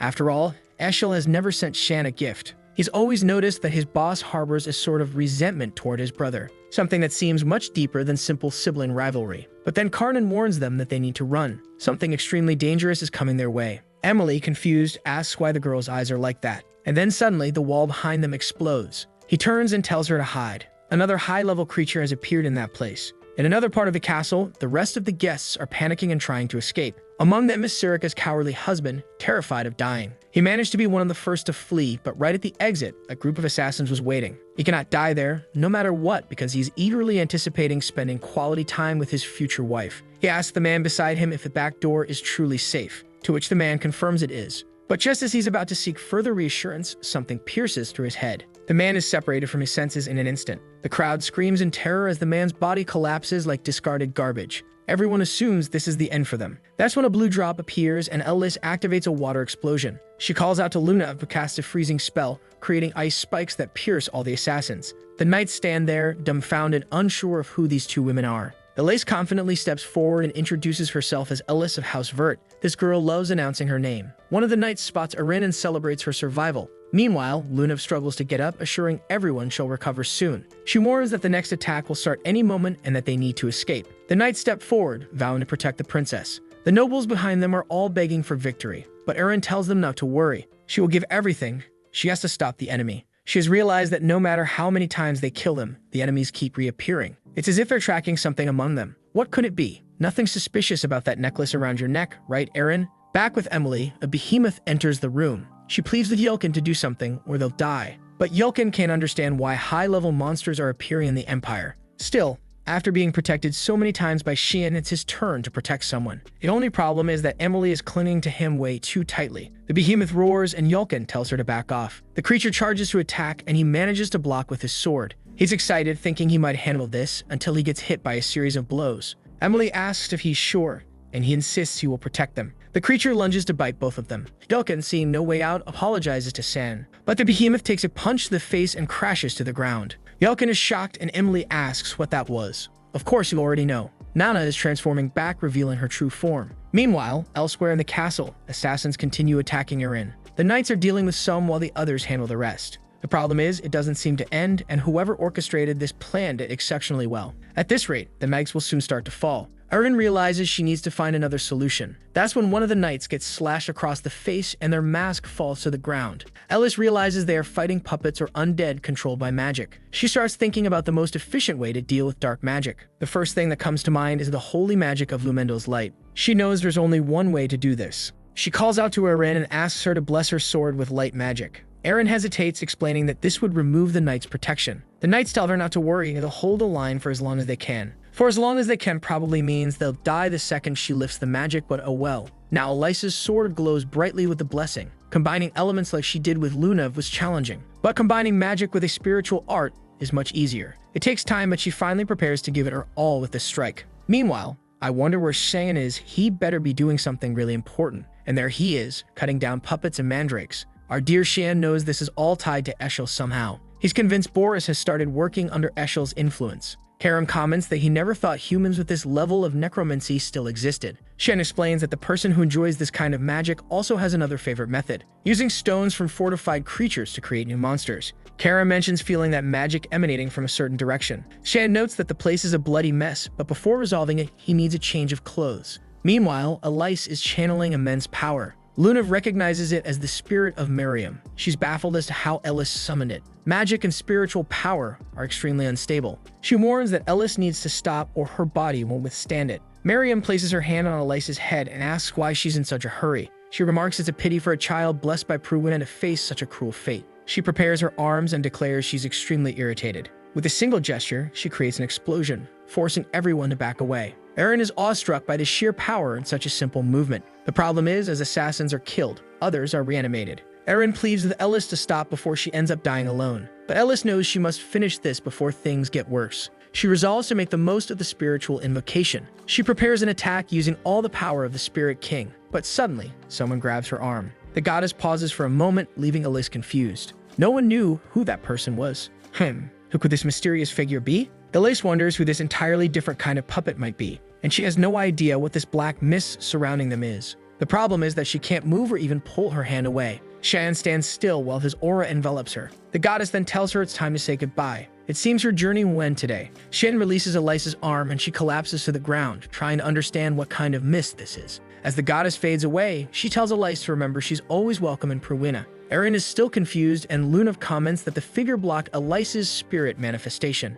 The assassins begin advancing again. Poor Elice now unable to defend herself. Don't worry, there's a cool-headed guy around to take care of everything. Now Erin realizes the man in front of them isn't an enemy. Cyan continues cutting down enemies until he pauses for a second. As he suspected, the creatures seem to be following the scent of something coming from the princess. He asks Karam if she senses anything unusual in the area. Karam mentions sensing something magical from Lunav. Shan asks for something else, and Karam finally says there's a magical creature's energy emanating from the princess's necklace. He tells her he'll need her help as he moves forward. Shan slams the ground, creating a spatial distortion. A domain of mist begins spreading outward. The puppets start disintegrating into smoke, and the knights are alarmed as the space around them shifts. As the creatures attempt to advance, they become trapped in the ground and seem to die. Elice notices the mist is consuming the puppets. In a matter of moments, the entire area falls silent, as if nothing had happened. Erin is puzzled at how someone can handle so many creatures at once. That's when she notices Lunav on the ground. Just as she considers helping her, Shan appears behind her. Everyone turns to address the princess, but she already has a knife to her neck. Erin feels a strange familiarity with this mysterious figure. He strikes the necklace, risky even its location on her neck. Everyone screams for the princess, but suddenly he vanishes. He reappears beside Lunav, and Erin panics. She orders him to step back and casts a light ray. The attack hits him directly, but he merely turns into mist. Shan then leaves a message telling everyone not to worry because he has no ill intentions. He assures them that the creatures won't follow anyone anymore since the jewel has been destroyed. He instructs everyone to head to the front entrance, which he has already cleared. A knight approaches Erin, asking if she's unharmed. She's more focused on figuring out who that person was, but reassures him that she's fine. She then asks about Elice and Lunav. Both are getting up, and Elice suggests they hurry to the entrance. She decides to figure out who the stranger was later. For now, the priority is saving the girls. However, Lunav, with her magical sensitivity, seems to recognize Mr. Xian. Back with Nana, the behemoth lies defeated on the floor. Emily is trembling, questioning whether Nana could truly be a maid. Yelkin admits he has no idea since Nana has never done anything like this before. Not only has she killed the creature, but she was also devouring it. In Shan's past life, rumors surrounded the banquet's true purpose. Many believe it was orchestrated by Princess Erin, desperate to inherit the throne. But now Xian understands that the necklace given to her by Eshel was part of a grand scheme. Together with the prince, Eshel eliminated the creatures and became hailed as heroes of the empire. In the end, they were the ones who benefited the most from this incident. Karam asks if Xian is suggesting those two planned everything. Sacrificing so many lives for something like this makes her think humans are worse than demons. Shan responds that this is only the beginning. He adds that he's not much different, having participated in numerous massacres in his past life. Karam then asks if he's leaving already. He says yes, as Nana must be waiting for him. The Imperial Knights should be able to handle the rest. Karam mentions something that's been bothering her. Our boy asks what it is. She says the smell from the princess's necklace matches the one Emily brought. Back in the room, Nana comments on a delicious scent coming from Emily. Emily panics, insisting she isn't as good as she seems. Meanwhile, Yelkin can't understand why Nana has suddenly turned into a monster. Worse, she's trying to kill Emily for some unknown reason. He needs to stop her somehow, but he can't bring himself to raise his sword against her. Nana leaps, shouting that she can't control herself. Yelkin closes his eyes, unable to find a solution. A solution? Cyan steps in and takes a hit to the back.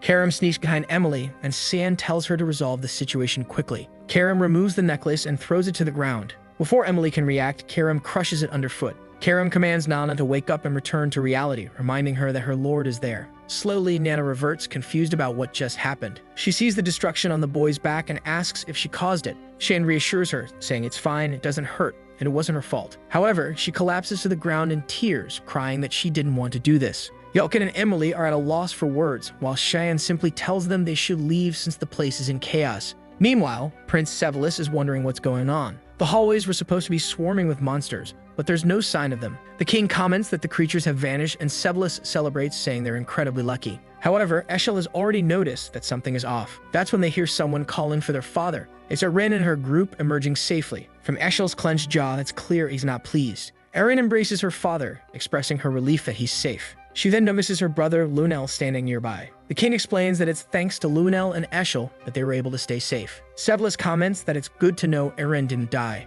Erin responds that she feels the same way. Though she has many questions for him, she knows this isn't the time. The knights approach to protect Erin and pay their respects to the king, who thanks them for safeguarding his daughter. Erin glances over and notices Eshel whispering something to Sevelis. She knows they're planning something. Suddenly, Sevelis turns and places a sword against Lunav's neck. He declares that he's certain who's behind all this. It must be the granddaughter of the Grandmaster of the Academy of Sorcery. He announces that from now on, she's under arrest. Elice is baffled, unable to understand what the prince is thinking, while Eshel remains silent. The king and Aaron orders Sevalus to lower his sword, demanding to know what he's doing. But the prince argues that the situation is clear. The kingdom of Garin orchestrated this to bring down Usif. He claims Lunav was sent to create chaos and assassinate the Marquis. Lunav questions what evidence he has to support such accusations. Eshel suddenly mentions sensing strange magic near their location yesterday. The king asks if this is true and demands an explanation. Sevalus states they invited her in good faith but have always kept an eye on her. And with the evidence they have, it was only a matter of time before the truth came to light.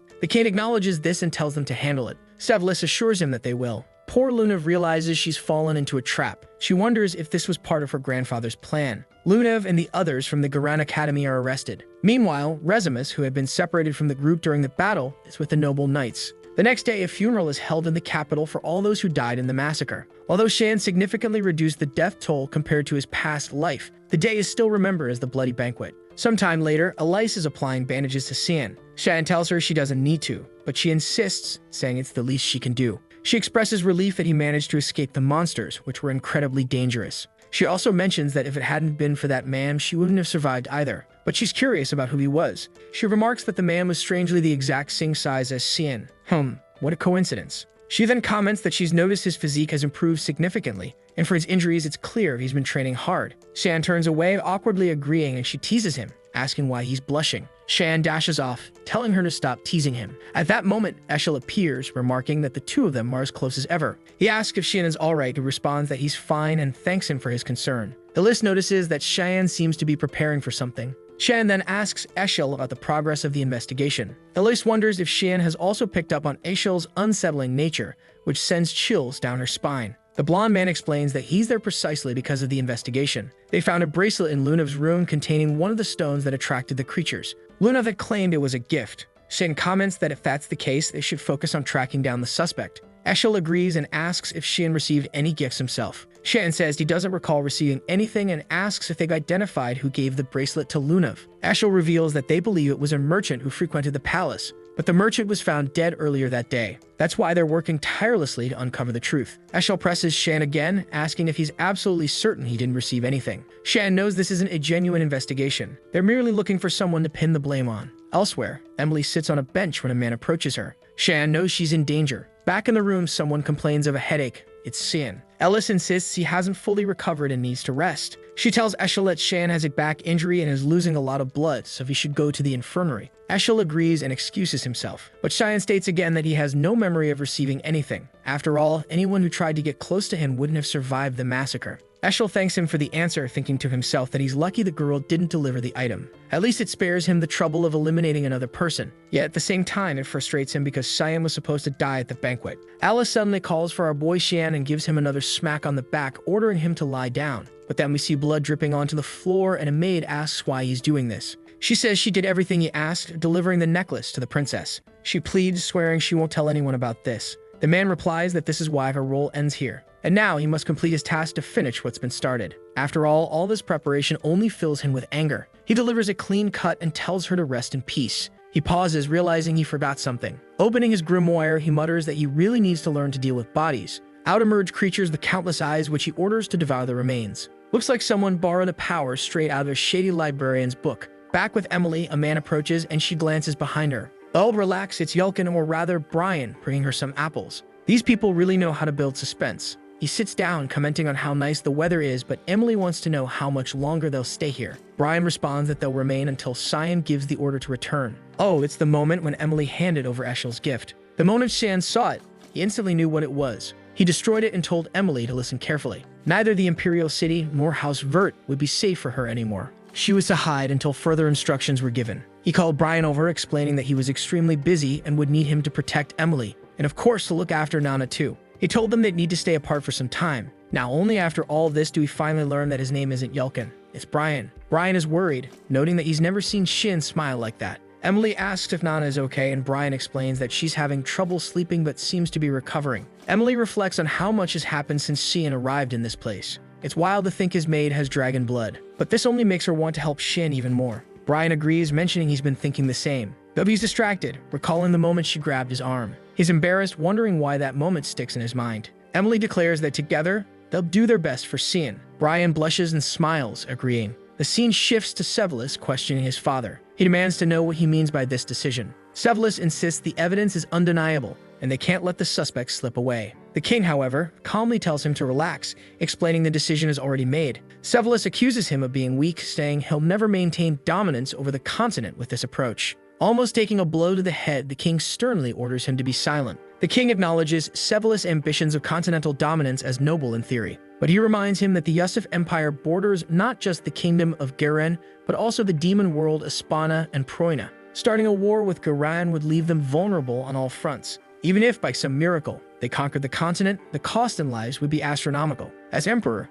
he refuses to choose such a monstrous path. Sevalus, however, persists, claiming clear evidence exists. The king asks if he's referring to the obscuring stone, which catches Sevalus off guard since he didn't expect the king to know about it. The king remarks that his expression says it all. Since childhood, Sevalus has never known how to stop when he doesn't get his way. Sevalus, trembling, denies knowing anything. The king orders him to be quiet, questioning how he's fallen so low. He declares that at this moment, Erin is far more qualified for the throne than Sevalus. Finally, he commands Sevalus to leave his presence immediately. Obviously, Sevalus doesn't take kindly to hearing Erin's name. To him, that accursed child is ruining everything. Outside Erin's room, someone asks what the prince is doing there. The door opens and Rezimus steps out, explaining the princess is still recovering. But Sevalus responds by punching her in the face, knocking her to the ground. Erin confronts him, demanding to know the meaning of this while he laughs maniacally like the Joker. Staring him down, she calmly asks if he's here to see her or if there's something else he wants to hear from her. Sevalus is suddenly startled. Her aura is different. She doesn't seem like the same person he knew. Erin then declares that maybe he wants to hear that she, Erin Sevalus, received nothing from her brother. The prince trembles, realizing she knows everything. The scene shifts to the king asking Erin if she's certain she knows nothing about the matter. She confirms. The king explains that the necklace she carried wasn't an ordinary jewel. The stone within it, though rare, originates from a clan of dark magic users. It's something used to attract and control creatures. He'd received word from the imperial city that someone secretly purchased this item. The known suspects are the merchant Gilbert and the maid Marilda. However, both are now dead or missing. The king found it odd that both the merchant Gilbert and the maid Marilda had frequent meetings with Sevalus. He asks Erin again if she's certain she didn't receive anything from her brother. Fiddling with her fingers, she responds calmly, no.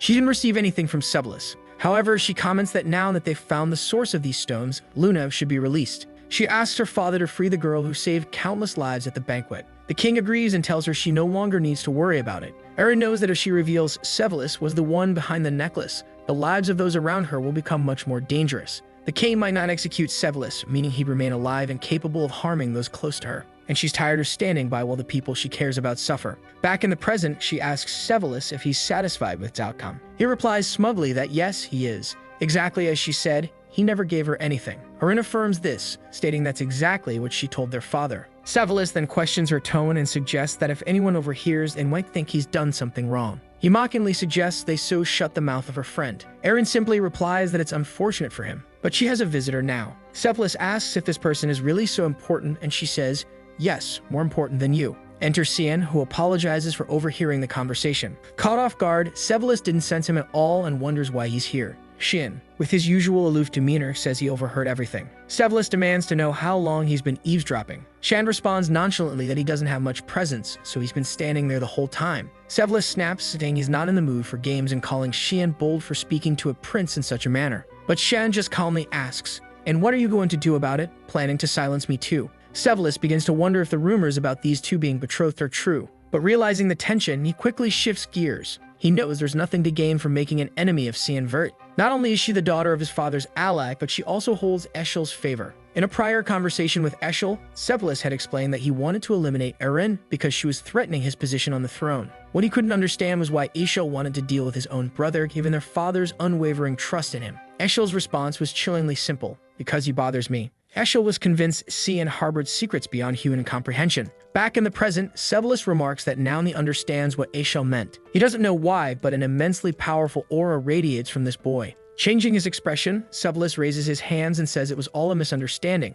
Now that the confusion has been cleared, he'll take his leave. Shan relaxes a little, noting that Sevalus isn't entirely depraved yet. He remembers how in the future, Sevalus would be called a mad emperor, committing acts that would terrify anyone. As he departs, Sevalus even apologizes to Rezimus, who forgives him, asking only that they be more careful in the future. Finally, the door closes. Erin curses her damned brother and thanks Cian. but Shan says it was Erin who handled everything. She smiles and says she only acted confidently because she knew he was nearby. Shan sits down, claiming he's just tired of standing. Erin adjusts her hair nervously, mumbling that it's okay if that's the case. Rezimus is baffled that Cheyenne doesn't pick up on the obvious, while she commends how composed he was before the prince. Cheyenne starts to leave, saying that now Sevalus knows their allies, Erin won't face as many risks. Rezimus bids him farewell, realizing that he only came for business and is already gone. The scene shifts to Sevalus questioning Eshel about what they're going to do next. Sevalus swears the plan was perfect, but the people they wanted dead are all still alive. Worse, he's lost his father's trust entirely,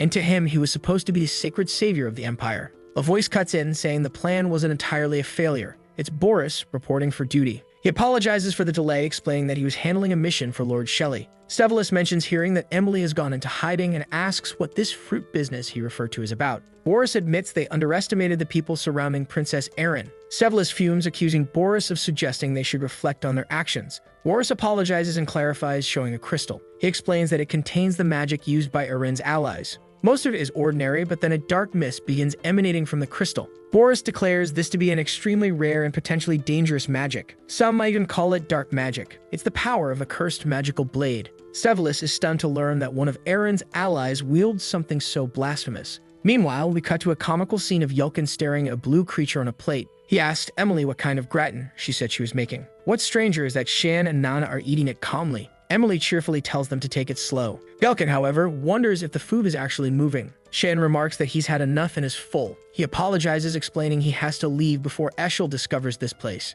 He only came to check on the three of them, but the danger is still too great. Shan explains that he's placed people to keep an eye on the house's surroundings, making it the safest place for now. He chuckles, but Emily asks him to promise he'll come back. He reassures her not to worry and instructs Brian to look after the two of them while he's away. Brian, unenthusiastic about the odd food they've been eating, mutters that he'll take good care of them. Outside the house, Surika appears and sarcastically comments about his free time for strolls. She demands an explanation. The bloody banquet, her fiancé's death. How did Sion know all of this would happen? She warns him to be careful with his answers, as she might end up becoming his enemy. She asked again, who exactly is Sion Verde? Shin simply replies, why does it matter? The Marquis was already a target. Surika retorts that it matters a great deal, as he could be a spy for another organization. Shan asks what she plans to do if that's the case. She unsheaths her sword, declaring the answer is obvious. She lunges at him, but Karim intercepts the attack. Surika demands to know if Karim will really stand in her way. Karim reminds her of the last time they fought, warning that she won't let anyone touch her master.